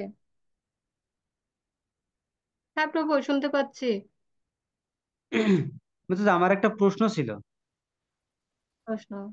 হ্যাঁ এই বলুন। প্রশ্নটা হচ্ছে, আহ, ভগবান এই যে এখানে বলছেন যে 48 নম্বর শ্লোকে ভগবান বললেন যে বেদ পাঠ, বেদ অধ্যয়ন, যজ্ঞ, দান, পুণ্যকর্ম, কঠোর তপস্যার দ্বারা এই জড়জগৎ তুমি ছাড়া অন্য কেউ আমার এই বিশ্বরূপ দর্শন করতে সমর্থ নয়। এখন অর্জুনের ভিতরে মানে স্পেশাল কোন কোয়ালিটিটা ছিল, উম, যার কারণে আহ, শুধুমাত্র অর্জুনকে এই বিশ্বরূপটা দর্শন করালেন ভগবান? মানে ভগবানকে তো সবাই দর্শন করেছেন, কিন্তু স্পেশালি কোন গুণটা অর্জুনের ভিতর বিদ্যমান ছিল যার কারণে এই বিশ্বরূপটা অর্জুনকে দর্শন করালেন? হরে হুম। কৃষ্ণ। অর্জুনের মধ্যে স্পেশাল কোন গুণটা, কোন যোগ্যতাটা ছিল? এখানে যে সমস্ত কথাগুলো বলেছেন, বেতোদ্দয়ন, যজ্ঞ, দান, পুণ্যকর্ম, এগুলো হচ্ছে সাত্ত্বিক কার্যক্রম। তামসিক কার্যক্রম, রাজসিক, সাত্ত্বিক। তাহলে এগুলো হচ্ছে সাত্ত্বিক কার্যক্রম। আর এখন অর্জুনের মধ্যে কোন যোগ্যতাটা ছিল, এটা আমরা সামনের দিকে পাবো। আমরা সামনের দিকে যাই, ঠিক আছে প্রভু? আমরা সামনে পাবো সেই বিষয়টা। ঠিক আছে, আপনারা তাহলে পড়ি। আপনি আপনার প্রশ্নের উত্তর যদি আমরা অধ্যায়টা শেষ করে না পাই, তাহলে আমি আপনাকে সে প্রশ্নের উত্তরটা দিব, ঠিক আছে প্রভু? আচ্ছা, হরে কৃষ্ণ দাদা। হ্যাঁ কৃষ্ণ। ঠিক আছে, তাহলে এখানে 49 নং শ্লোকে আমরা যেটা দেখতে পাচ্ছি, ভয় থেকে মুক্ত হয়ে প্রসন্ন চিত্তে তুমি আমার, তাহলে ভগবান অর্জুনকে চতুর্ভুজ রূপ দর্শন করাবেন। এখন সেটা আমরা দেখব। এখানে এই বিশ্বরূপের মধ্যে যে ভবিষ্যৎটা অর্জুন দেখতে পেয়েছিলেন, কুরুক্ষেত্রের যুদ্ধের ফলাফল। তো এখানে সেই সমস্ত বিষয়টা উল্লেখ করা হয়েছে যে যে ভীষ্মদেব আর গুরুদেব বিভিন্ন আত্মীয় স্বজনদের হত্যা করতে হবে, তার জন্য অর্জুন যেহেতু একটু উদ্বিগ্ন হয়েছিলেন। তো এখানে ভগবান শ্রীকৃষ্ণ এরূপের মাধ্যমে অর্জুনকে আশ্বস্ত করেছিলেন যে ওদের হত্যা করতে হবে, কারণ ওরা যে আহ দ্রৌপদীর বস্ত্রহরণের সময় যে নীরবতা পালন করেছিল, ধর্মাচরণে যে অবহেলা করেছিল, তার জন্য তাদের হত্যা করা অবশ্যই উচিত। শ্রীকৃষ্ণ অর্জুনকে এই বিশ্বরূপ দেখালেন কেবল এটি বুঝিয়ে দেওয়ার জন্য। এটি বুঝিয়েছেন বিশ্বরূপ দেখে যে অনৈতিক আচরণের ফলে তারা ইতিমধ্যে হত হয়েছে, আমি তাদের হত্যা করেছি। যে তুমি শুধু নিমিত্ত মাত্র, তুমি আমার যন্ত্র হয়ে তুমি কাজটা সম্পন্ন করবে। ঠিক আছে, এটা ভগবান এখানে বিশ্বরূপের মধ্যে দেখিয়েছিলেন। তো আমরা পরবর্তীতে যাই। আহ সঞ্জয় উবাচ, সঞ্জয় পরবর্তী 50 নং শ্লোকে সঞ্জয় কি বলছে দেখি। সঞ্জয় উবাচ इतर्जनं वासुदेवस्ततुक्त्वा स्वकं रूपं दर्शयामास भूय आश्वासयामास च भीतमेनं बुद्ध्वा पुनः सौम्य वपुर्महात्मा।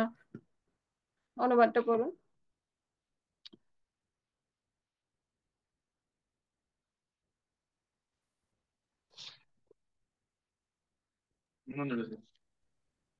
অনুবাদ। সঞ্জয় ধৃতরাষ্ট্রকে বললেন, মহাত্মা বাসুদেব অর্জুনকে এইভাবে বলে তার চতুর্ভুজ রূপ দেখালেন এবং পুনরায় দ্বিভুজ শ্যাম মূর্তি ধারণ করে ভীত অর্জুনকে আশ্বস্ত করলেন। হুম এখানে তাহলে সঞ্জয় ধৃতরাষ্ট্রকে বললেন, মহাত্মা বাসুদেব অর্জুনকে এইভাবেই বলে তার চতুর্ভুজ রূপ দেখালেন এবং পুনরায় দ্বিভুজ সম্মূর্তি ধারণ করে ভীত অর্জুনকে আশ্বস্ত করলেন। তাহলে পুনরায় পরপর চতুর্ভুজ রূপে দেখা দেয়, এরপরে দ্বিভুজ শ্যাম সুন্দর রূপ অর্জুনকে দর্শন করালেন।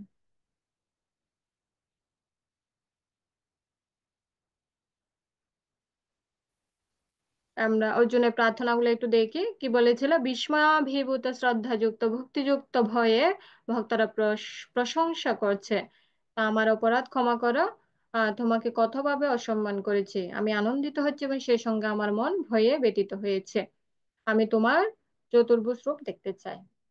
অর্জুনের প্রার্থনাগুলো। এরপরে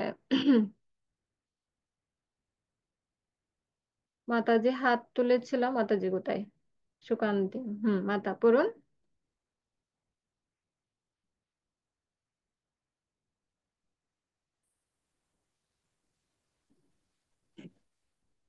অর্জুন শ্রীকৃষ্ণকে সকারূপে বড় হয়েছে, তাই শ্রীকৃষ্ণ বিশ্বরূপ দেখে তিনি বলেছেন, হে কৃষ্ণ, আমি তোমার সাথে বন্ধুর মতো আচরণ করেছি, কথা বলেছি, বিভিন্নভাবে তোমাকে অমর্যাদাও করেছি। সাধারণত বন্ধুদের মধ্যে অনেক সময় অসম্মানসূচক স্বরে কথা বলা হয়, যা বন্ধুদের ক্ষেত্রে অপমানকর নয়, বরং আনন্দের। অর্জুনও শ্রীকৃষ্ণকে এমন অনেক কথা বলেছিলেন, কিন্তু যখন তিনি দেখলেন যে তিনি স্বয়ং পরমেশ্বর ভগবান, তখন তিনি ভয় পেয়ে গেলেন। হরে কৃষ্ণ। তখন তিনি ভয় পেয়ে গেলেন। যেটা আমরা বলছিলাম সৌম্যবপু, দ্বিভুজ রূপ। সৌম্যবপু কথাটির অর্থ হচ্ছে অত্যন্ত সুন্দর রূপ। ভগবানের দ্বিভুজ শ্যাম সুন্দর রূপ হচ্ছে তার সবচেয়ে সুন্দর রূপ। ভগবান শ্রীকৃষ্ণ যখন এই জগতে প্রকট হচ্ছিলেন, তখন সকলেই তার রূপে আকৃষ্ট হতেন। সেটা এখানে বলছেন যে সৌম্যরূপ, ভগবানের অত্যন্ত সুন্দর রূপটি হচ্ছে এই সৌম্যরূপ, ভগবানের দ্বিভুজ শ্যাম সুন্দর রূপ। তো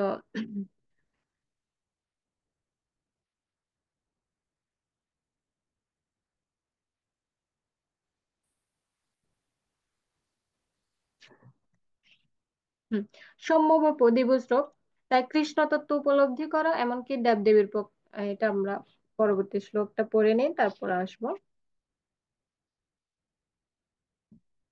এর পরবর্তী হচ্ছে 51 নং শ্লোক। এখানে আমরা দেখব অর্জুন ভগবানের কাছে কি বলছেন, ভগবানকে উদ্দেশ্য করে। दृष्ट्वेदं मनुष्यं रूपं तव सौम्यं जनार्दन इदानीमस्मि संवृद्धा सचेता प्रकृतिं गत।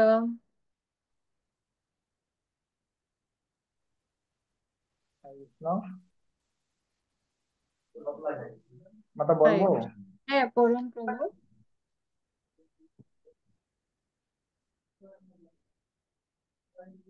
কৃষ্ণ। হ্যাঁ পড়ুন, কে পড়তে হচ্ছেন? বীরচন্দ্র প্রভু, হ্যাঁ পড়ুন।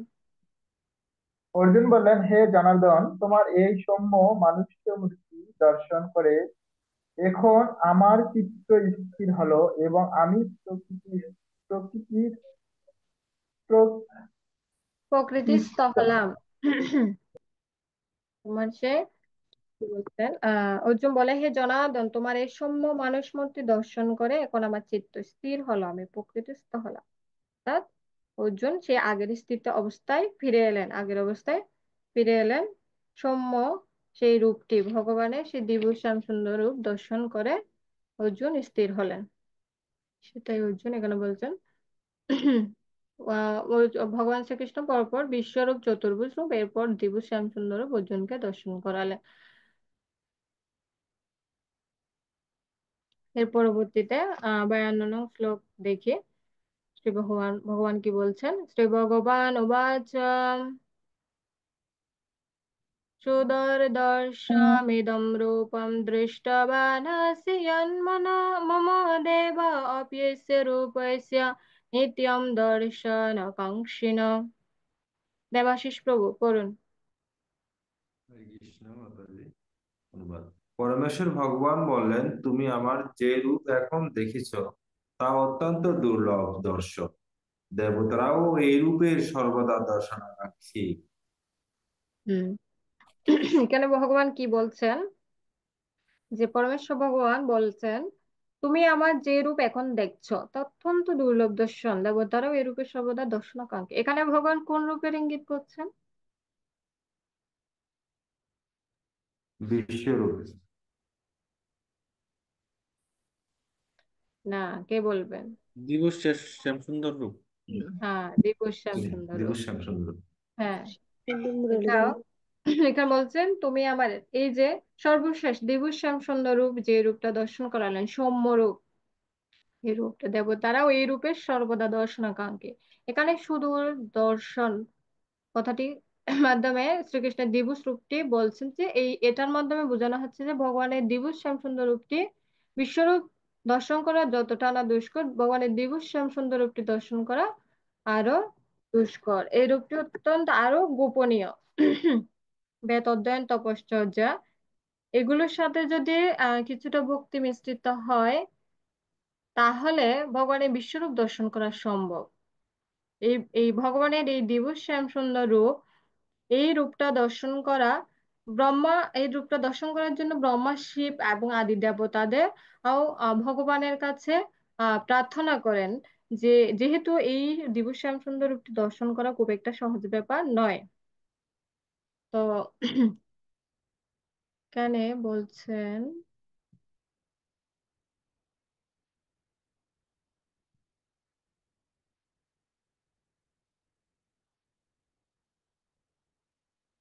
কে পড়েননি, আজকে পড়েননি এরকম কে আছেন? চিরঞ্জীবী প্রভু পড়েছিলেন? পড়েন, এটা পড়েন। 52 নম্বর শ্লোক মাতাজি। এইটা স্লাইডের এটা পড়েন এইটা এখানে। এইটা সম্যবপু দ্বিভুজ রূপ, তাই কৃষ্ণ তত্ত্ব উপলব্ধি করা এমনকি দেব দেবীর পক্ষেও দুষ্কর, এবং উন্নত স্তরের দেবতারাও শ্রীকৃষ্ণের দ্বিভুজ রূপ দর্শন করবার জন্য সর্বদাই উৎসুক হয়ে থাকে। এই সিদ্ধান্ত হচ্ছে যে শ্রীকৃষ্ণের বিশ্বরূপ দর্শন করা খুবই দুষ্কর এবং সাধারণ মানুষের পক্ষে অসম্ভব, কিন্তু তার শ্যামসুন্দর রূপ দর্শন করা তার থেকে অনেক বেশি দুষ্কর। তো এখানে ভগবান বলছেন যে ভগবানের সেই দ্বিভুজ শ্যাম সুন্দর রূপ দর্শন করা বিশ্বরূপ দর্শন করার থেকেও আরো বেশি দুর্লভ। প্রদর্শিত স্বরূপের মহিমার নিষ্কৃপা সুদুর্লভতা প্রদর্শন করার জন্য ভগবান এখানে 52 থেকে 54 নং শ্লোকে এই কথাগুলো বলছেন, যে এই যে স্বরূপের অর্থাৎ ভগবানের সৌম্য রূপের যে মহিমা, তার যে কৃপা, সেটি সহজে লাভ করা যায় না। সেটি ভগবান 52 থেকে 54 নং শ্লোকে ভগবান বলছেন। পরবর্তীতে আমরা 53 নং শ্লোক দেখি। নাহম বেদোর্ন তপসা ন দানেন ন চেজ্যয়া শক্য এবং বিদো দ্রষ্টুম দৃষ্টবানসি মাম ইয়তা। চিরঞ্জীবী প্রভু। হরে কৃষ্ণ মাতাজি, আমার এখানে ক্লিয়ার নেই। তুমি তোমার দিব্য চক্ষুর দ্বারা তুমি তোমার দিব্য চক্ষুর দ্বারা আমার যে বিশ্বরূপ যে রূপ দর্শন করেছো, কেউই বেদ অধ্যয়ন, তপচর্যা, দান এবং পূজার দ্বারা আমাকে এভাবে দর্শন করতে সমর্থন হন না। হুম তো বলছেন, তুমি তোমার দিব্য চক্ষুর দ্বারা আমার যে রূপ দর্শন করছো, সেই প্রকার আমাকে বেদ অধ্যয়ন, তপস্যা, দান ও পূজার দ্বারা কেউ দর্শন করতে সমর্থ হয় না। এখানে ভগবান আবার বলছেন যে এই সমস্ত কার্যক্রমের মাধ্যমে কেউ আমাকে দর্শন করতে পারে না। বারবার ভগবান এখানে এটাই বলছেন। তাহলে কিভাবে ভগবানকে দর্শন করা যায়? কি যোগ্যতা অর্জুনের মধ্যে ছিল যার জন্য অর্জুন দর্শন করতে পেরেছিলেন? তো সেটা আমরা জানবো পরবর্তী শ্লোকে। ভক্তিয়া ত্বন্যন্যায়াশৈক্য অহমেভং বিদর্জুন জ্ঞাতুম দ্রষ্টুম চ তত্ত্বেন প্রবেষ্টুম চ পরন্তপ।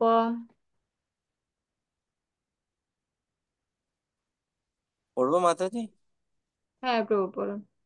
হে অর্জুন, হে পরম পরম তপ, অনন্য ভক্তির দ্বারাই কেবল কেবল এভাবেই আমাকে তত্ত্বজ্ঞ জানা যায়, দর্শন করা যায় এবং আমার চিন্ময় ধামে প্রবেশ করার জন্য সমর্থন সমর্থক হওয়াও যায়। তাহলে ভগবান কি সিদ্ধান্ত দিচ্ছেন এখানে? কিভাবে ভগবানকে জানা যায়? কিসের মাধ্যমে? ভক্তির মাধ্যমে। ভক্তি। ভক্তি কিরকম মুক্তি? এটা ভক্তি আমাদের অন সবার মধ্যে অনন্য অনন্য ভক্তি। ভক্তির মাধ্যমে। অনন্য ভক্তি, ভক্তির সাথে কিন্তু অনন্য লাগা আছে, অর্থাৎ বিশুদ্ধ শুদ্ধ ভক্তি। শুদ্ধ ভক্তি, শুদ্ধ ভক্তির সংজ্ঞা, শুদ্ধ ভক্তি প্রচুর। শুদ্ধ ভক্তির সংজ্ঞা, আচ্ছা ঠিক আছে, আমরা সামনে বলবো শুদ্ধ ভক্তি কিরকম জিনিস। শুদ্ধ ভক্তিটা ভগবান এখানে স্পষ্টভাবে বলে দিচ্ছেন, অনন্য ভক্তির দ্বারাই কেবল ভগবান শ্রীকৃষ্ণকে জানা যায়। প্রত্যক্ষ করতে এবং ভগবানের চিন্ময় ধামে প্রবেশ করার জন্য অবশ্যই অনন্য ভক্তি লাগবে। এটা ছাড়া সমস্ত কার্যক্রম সম্পন্ন করলে, দান যজ্ঞ সমস্ত কিছু সম্পন্ন করলেও যেটার মধ্যে অনন্য ভক্তি, শুদ্ধ ভক্তি থাকবে না, তা কখনোই সম্ভব হবে না। শুদ্ধ ভক্তি শুদ্ধ ভক্তি ভক্তির সমৃদ্ধ সুন্দর প্রথম স্কন্ধে প্রথম অধ্যায় 11 নং শ্লোকে বলেছেন শ্রী রূপ গোস্বামী ভক্তি, শুদ্ধ ভক্তির সংজ্ঞায় বলেছেন, অন্নাবিলাসিতা শূন্যম জ্ঞান কর্মাদে অনাবৃতম আনুকূল্যেন কৃষ্ণ অনুশীলনম ভক্তির উত্তমা। এটাই হচ্ছে শুদ্ধ ভক্তি। এটা বিশ্লেষণ কর, এটা বিশ্লেষণ করতে হবে। ঠিক আছে, শুদ্ধ ভক্তি এইভাবে শুদ্ধ ভক্তি ব্যাখ্যা করেছিলেন শ্রী রূপ গোস্বামী। আমরা সবাই ভক্তি করি, আমিও ভক্তি করি, আপনিও ভক্তি করেন, সবাই ভক্তি করে। ঠিক আছে, সবাই ভক্তি করে না, সবাই তো আমরা ভগবানের ভক্ত, বাট শুদ্ধ ভক্ত হওয়া, শুদ্ধ ভক্ত। হরে কৃষ্ণ প্রভু, মহানন্দ প্রভু। হরে কৃষ্ণ মাতাজি। হ্যাঁ প্রভু। এই যে 54 নম্বর শ্লোকে ভগবান অর্জুনকে বলছে, হে অর্জুন, হে পরন্তপ। এই যে এখানে অর্জুনকে পরন্তপ বলে সম্বোধন করছে। পরন্তপ অর্থ কি এটা? হে অর্জুন, কয় নম্বর শ্লোক এটা? 54 নম্বর শ্লোকে বলছেন, 54 হে নম্বর শ্লোক। অর্জুন। হ্যাঁ, হে অর্জুন, হে পরন্তপ, অনুভূতির দ্বারাই কিন্তু এই প্রকার আমাকে তত্ত্ব জানতে, প্রত্যক্ষ করতে এবং চিন্ময় প্রবেশ করতে পারে। এখানে পরন্তপ বলতে বোঝায় আহ যার যিনি অর্থাৎ অন্য প্রাণীদের প্রতি যার অন্তর ব্যতীত হয়। ঠিক আছে, পরন্তপ। এই সেজন্য ভগবান অর্জুনকে এই নামে সম্বোধন করেছেন। ঠিক আছে। তাহলে আপনি এখন বুঝতে পারছেন অর্জুনের মধ্যে কি এমন কোয়ালিটি ছিল, কি এমন যোগ্যতা ছিল যার জন্য ভগবানকে দর্শন করতে পেরেছিল। প্রভু আপনি বুঝতে পেরেছেন? এখন পেয়েছেন? মহানন্দ প্রভু আপনাকে বলছি। হ্যাঁ মাতাজি, অর্জুনের মধ্যে কি এমন যোগ্যতা ছিল আপনি বুঝতে পেরেছেন এখন? এখানে তো ভগবান নিজেই বলছেন যে অনন্য ভক্তির দ্বারাই কিন্তু এই প্রকার আমাকে তত্ত্ব জানতে, হুম প্রত্যক্ষ করতে এবং আমার চিন্ময় ধামে প্রবেশ করতে সমর্থ হয়। তার মানে হ্যাঁ অর্জুনের ভিতরে এই অনন্য ভক্তি ছিল। হ্যাঁ, এটাই হচ্ছে সর্বশ্রেষ্ঠ যোগ্যতা।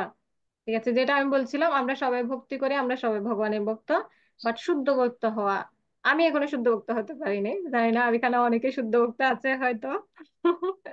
তো যারা শুদ্ধ ভক্ত আছেন এখানে অবশ্যই আমাকে কৃপা করবেন যাতে আমি শুদ্ধ ভক্ত হতে পারি ভগবানের সেই চিন্ময় ধামে যাওয়ার জন্য, ভগবান গোলক বৃন্দাবনে যাওয়ার জন্য, যে যোগ্যতাটা ছাড়া কোনোদিনই সম্ভব হবে না।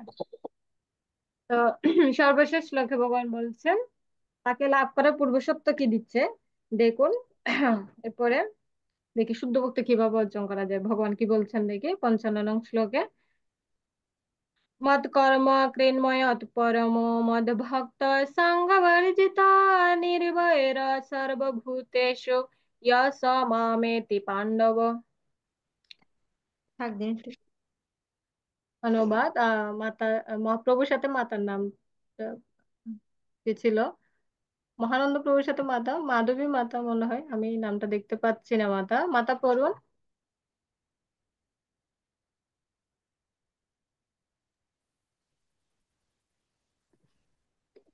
হরে কৃষ্ণ। হে মাতা। অর্জুন, যিনি আমার অকৈতব সেবা করেন, আমার প্রতি নিষ্ঠাপরায়ণ, আমার ভক্ত, জড় বিষয়ে আসক্তি রহিত এবং সমস্ত প্রাণীর প্রতি শত্রুভাব রহিত, তিনিই আমাকে লাভ করেন। এখানে বলছে অকৈতব সেবা, কৈতব মানে কি?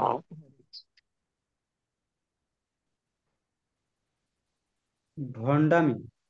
হুম, তাহলে ভণ্ডামিমূলক সেবা নয়, অকৈতব সেবা, ছলনা ছাড়া যে সেবা করা হয়, অকৈতব সেবা করেন, আমার প্রতি নিষ্ঠাপরায়ণ, আমার ভক্ত, জড় বিষয়ে আসক্তি রহিত হতে হবে, জড় বিষয়ে কোনো আসক্তি থাকতে পারবে না, সমস্ত প্রাণীর প্রতি শত্রুভাব রহিত হতে হবে, তাই নিয়ে আমাকে অবশ্যই লাভ করতে পারেন।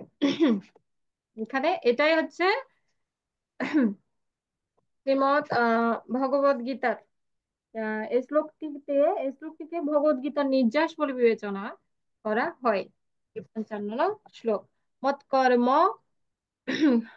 মৎকর্ম কৃন্মৎ পরম মদ্ভক্ত সংবর্জিত নির্ভৈর সর্বভূতেষু ইয়ঃ স মামেতি পাণ্ডব। এটা হচ্ছে আমাদের ভগবদ গীতার নির্যাস। কারণ যদি কে পরমেশ্বর ভগবান শ্রীকৃষ্ণের সাথে অন্তরঙ্গভাবে যুক্ত হয়ে কৃষ্ণলোকে যেতে চান, তবে এই পন্থা বা বিধি অবশ্যই অনুশীলন করতেই হবে। ঠিক আছে।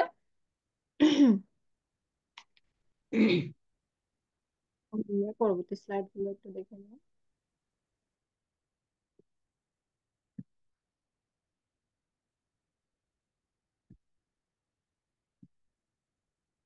হুম।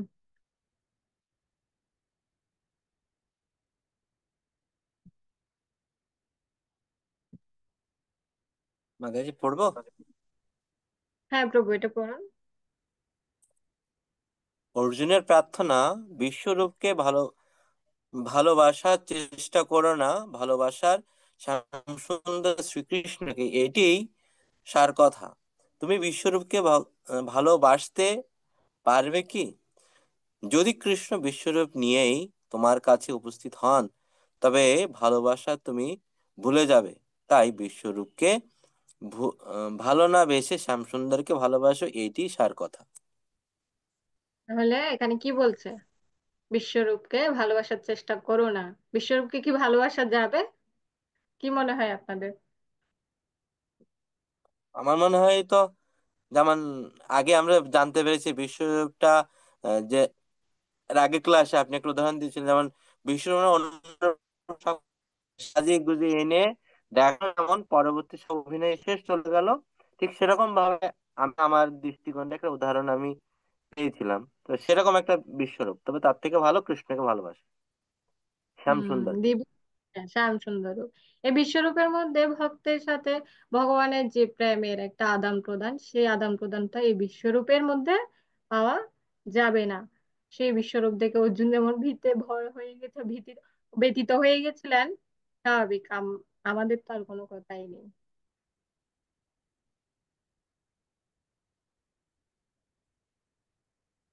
কৃষ্ণের সর্বোৎকর্ষতা, কৃষ্ণ থেকেই বিশ্বরূপ ও চতুর্ভুজ প্রকাশিত হয়, সেজন্যই কৃষ্ণ হচ্ছেন সবকিছুর উৎস, কৃষ্ণ রূপে হচ্ছে তার প্রকৃত রূপ।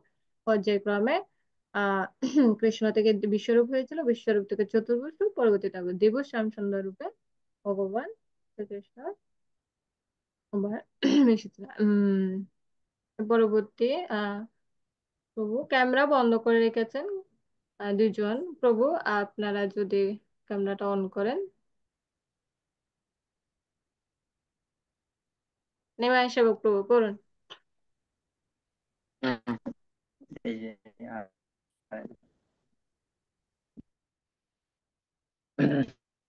কৃষ্ণের সর্বোৎকর্ষ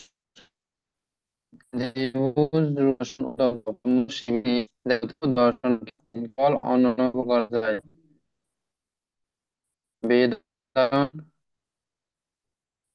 তপস্যা পূজন করে না। প্রভু নেট প্রবলেম হচ্ছে প্রভু, শোনা যাচ্ছে না ভালো করে। দিবসরূপ দর্শন অত্যন্ত দুর্লভ, যেটা ভগবান বলেছিলেন ব্রহ্মা ও শিবা আদি দেবতারা দর্শনাকাঙ্ক্ষী, কেবল অনন্য ভক্তির মাধ্যমে দর্শন করা যায়, তপস্যা দান ও পূজার দ্বারা দর্শন করতে পারে না।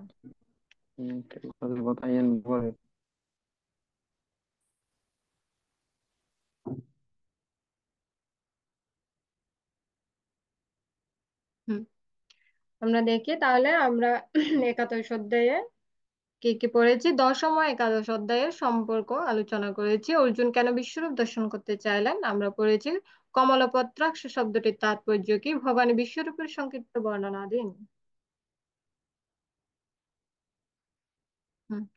যারাও একাদশ অধ্যায়ের গুরুত্বপূর্ণ অংশ কোনটি আলোচনা করো। অর্জুনের প্রার্থনা সার কথাটি কি, সম্যবপেব সুদূর দর্শমিদম শব্দ দুটির তাৎপর্য ব্যাখ্যা করুন।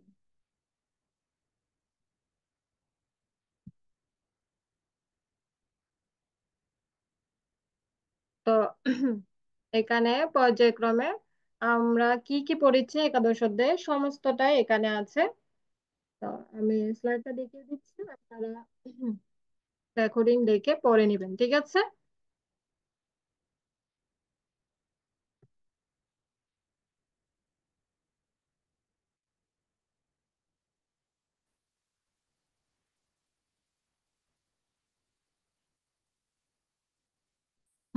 এখন আপনাদেরকে একটা কাজ দিব। কাজটা হচ্ছে দেখুন বর্তমান ভণ্ড অবতারদের সম্বন্ধে আপনাদের ধারণা কি। কেউ যদি নিজেকে অবতার বলে দাবি করে তাহলে ভগবদ্গীতার এই অংশ থেকে আপনি তাকে কি উত্তর দেবেন, ঠিক আছে। তো শাস্ত্রীয় দৃষ্টান্ত ব্যবহার করবেন, সবার মন্তব্যগুলি খাতায় নোট করে সাজাবেন। আমি আপনাদেরকে গ্রুপ করে দিব, ঠিক আছে। আপনারা যেহেতু আমি গ্রুপে অ্যাড নাই, আমি তো গ্রুপে পাঠাতে পারবো না এটা, তো আপনারা নোট করে নেন প্রশ্নটা, যে বর্তমান ভণ্ড অবতারদের সম্বন্ধে আপনাদের ধারণা কি, ঠিক আছে। কেউ যদি নিজেকে অবতার বলে দাবি করে তাহলে আহ ভগবদ্গীতার এই অংশ থেকে তার শাস্ত্রীয় যুক্তি প্রদর্শন করে আপনি কিভাবে সেটা খণ্ডন করবেন, ঠিক আছে। আহ গ্রুপে আপনাদের সমস্ত কার্যক্রম সম্পন্ন করবেন।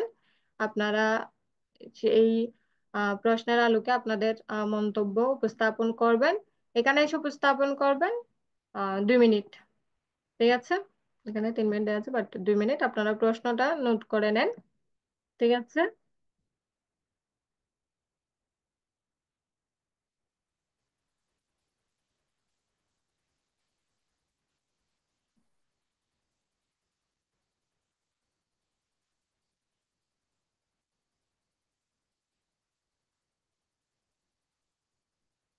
আপনাদের গ্রুপের সময় দিব হচ্ছে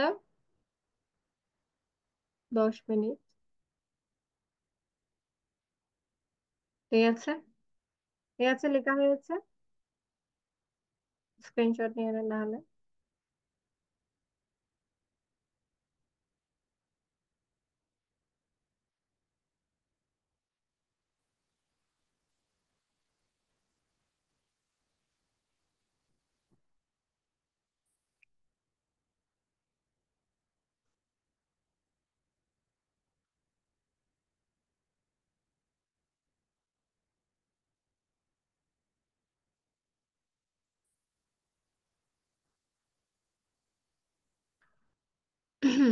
আমাদের সময় যেহেতু কম, আমরা এখানে 16 জন আছি, তো আমি দুটি দুটি গ্রুপই করব।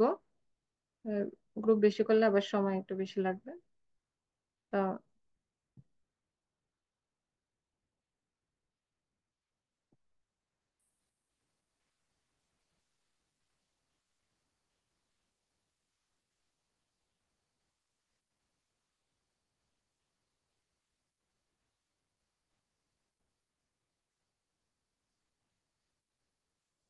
ঠিক আছে, আমি গ্রুপ করে দিচ্ছি। আপনারা যার যার রুমে জয়েন করবেন, আলোচনা করবেন, সমস্ত কিছু সম্পন্ন করে এখানে এসে একজন গ্রুপ লিডার এসে এখানে একজন উপস্থাপন করবেন, ঠিক আছে?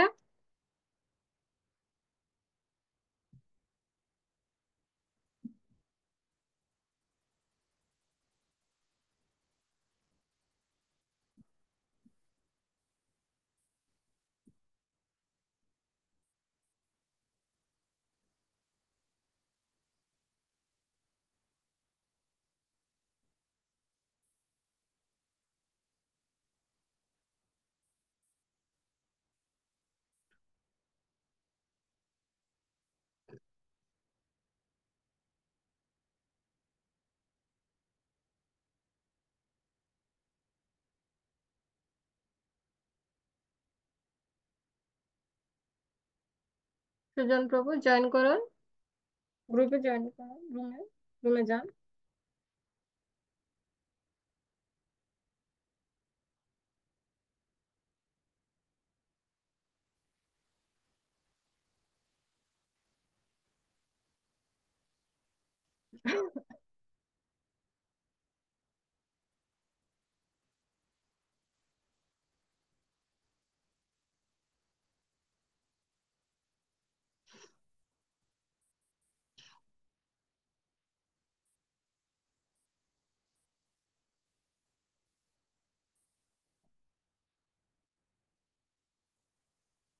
সৌম্য শ্যাম দাস প্রভু, সৌম্য প্রভু,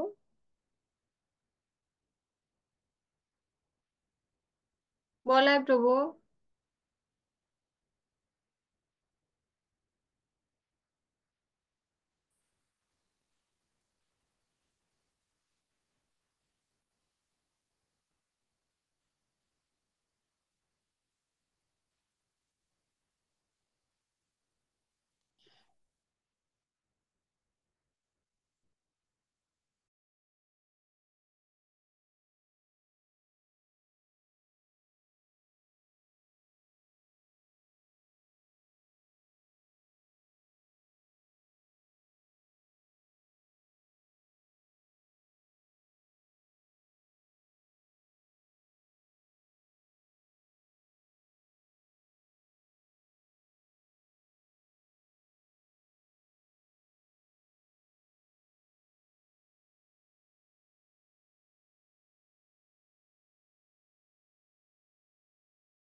হরে কৃষ্ণ। হরে কৃষ্ণ।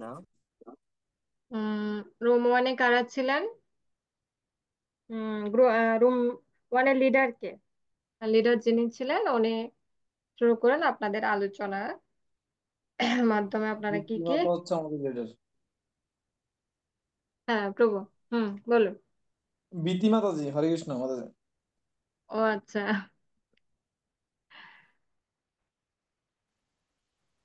হরে কৃষ্ণ মাতা, আপনার চরণে প্রণাম। হরে আজকের কৃষ্ণ। আমাদের প্রশ্ন হচ্ছে, বর্তমান ভণ্ড অবতারদের সম্বন্ধে আপনার ধারণা কি? তাহলে ভগবদ গীতার এই অংশ থেকে আপনি তাকে কি হতে পারে?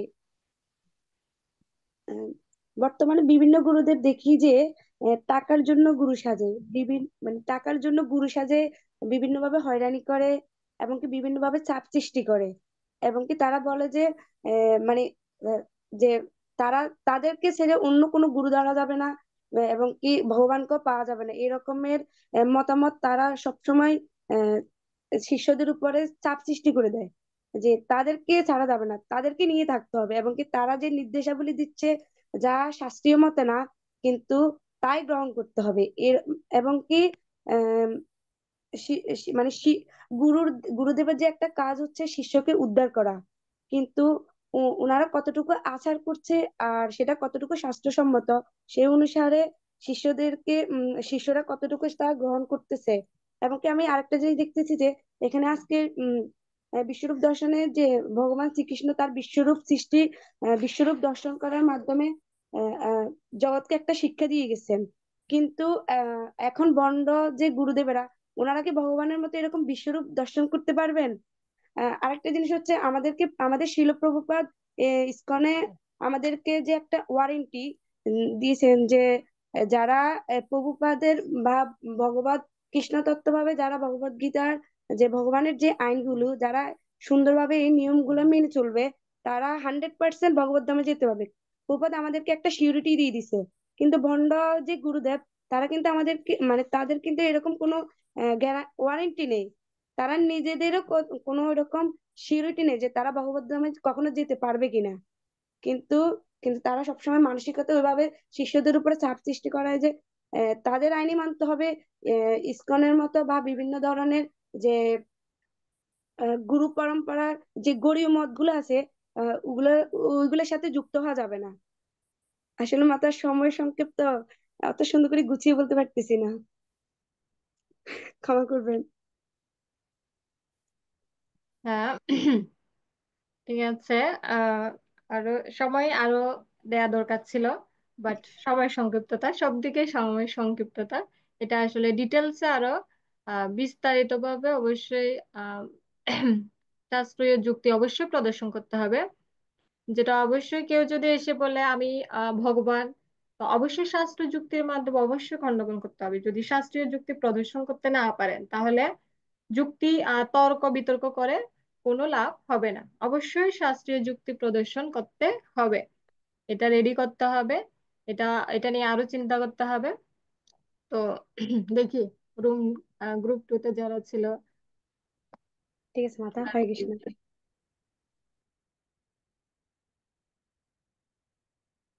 রুম রুম 2 এর লিডার কে?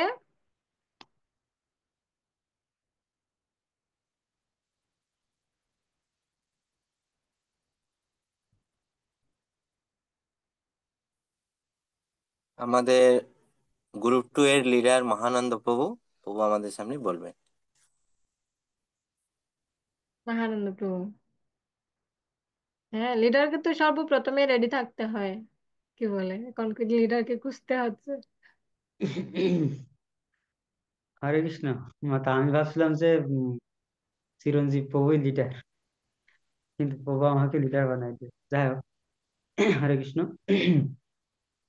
তো এখানে প্রশ্নটা ছিল যে বর্তমানে ভণ্ড অবতারদের সম্বন্ধে আমাদের ধারণাটা কি, আর কেউ যদি নিজেদেরকে এরকম ভগবানের অবতার বলে ধারণা নিজেদেরকে জাহির করে, তাহলে শাস্ত্রীয় যুক্তির আলোকে এই শ্লোকের আলোকে আমরা তাদেরকে কিভাবে পাল্টা যুক্তি দিতে পারি, এবং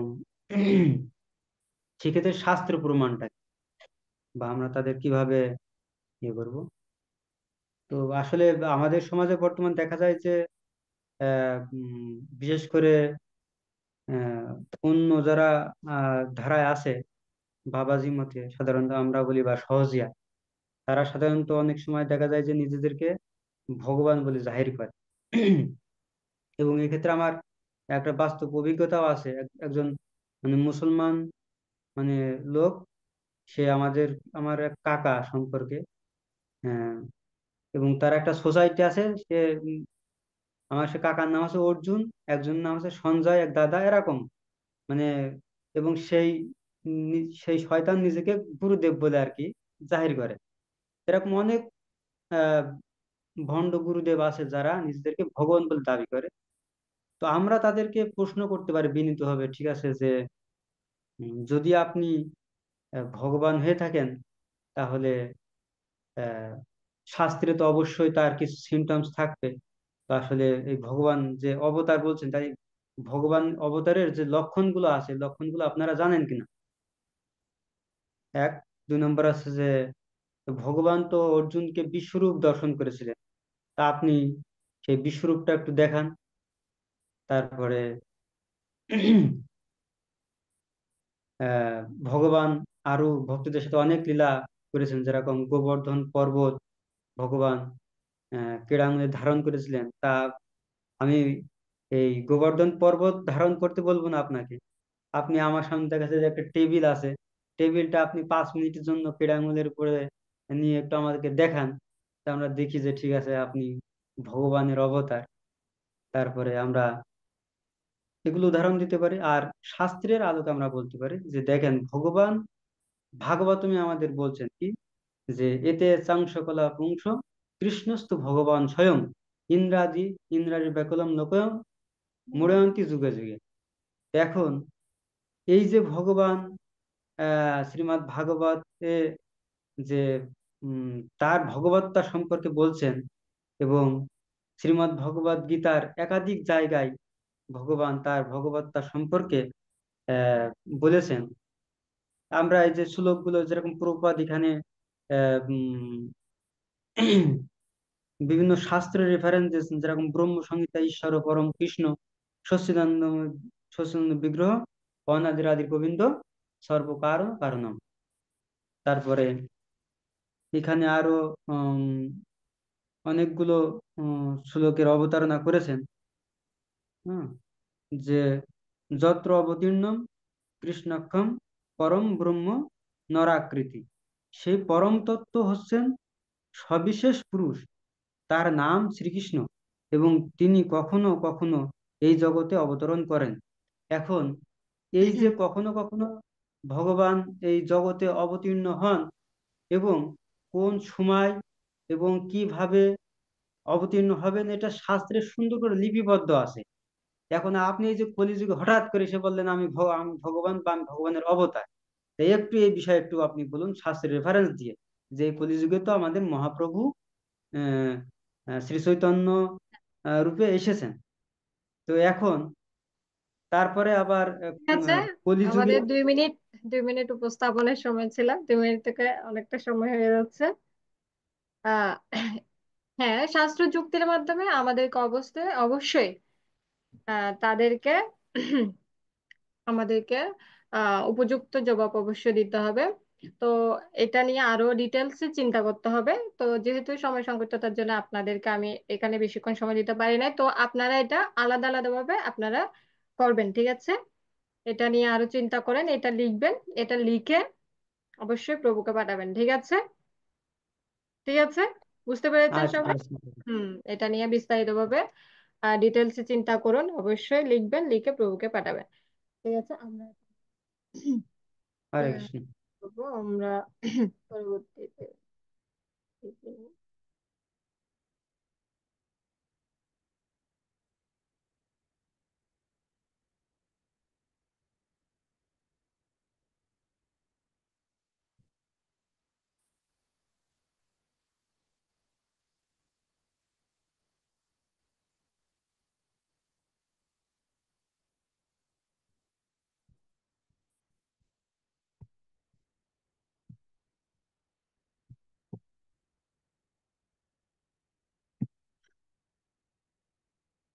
উপসংহার শ্রীলা সবশেষে আমরা উপসংহারটা দেখি। শ্রীলা শ্রীধর স্বামী বলেছেন, দেবৈরপি সুদূরদর্শম তপেই যজ্ঞাধি কুটিভি ভক্তায় ভগবানেম বিশ্বরূপ রূপম দর্শয়ত। কোটি কোটি তপস্যা এবং যজ্ঞের অনুষ্ঠানাদি দ্বারা দেবগণেরও যে রূপের দর্শন অতীব ক্লেশকর হয়, এই প্রকার বিশ্বরূপ ভগবান ভক্তকে দেখালেন।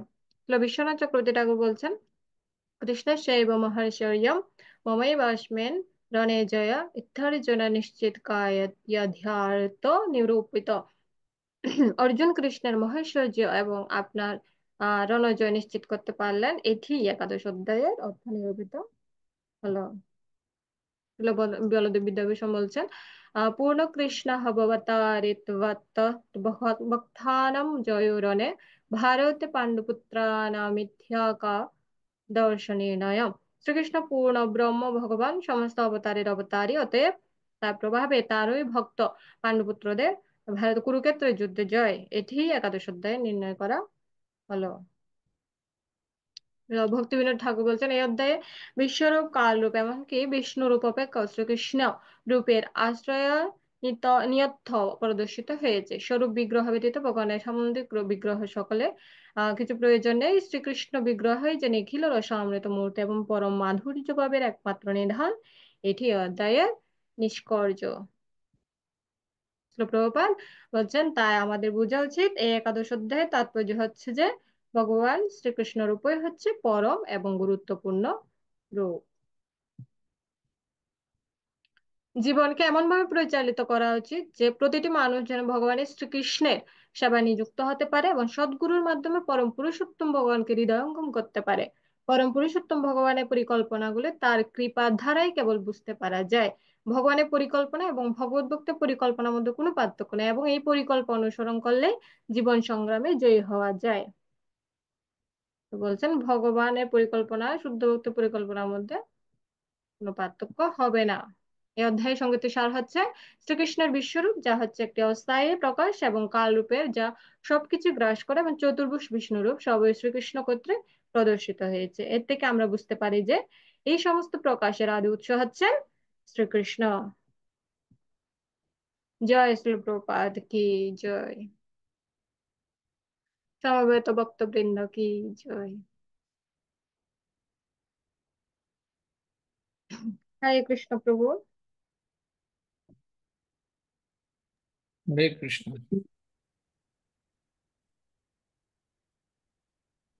হরে কৃষ্ণ। রেকর্ডটা অফ করে দিন তাহলে। প্রভু স্টপ রেকর্ডিং দিয়ে দিব। হুম হুম।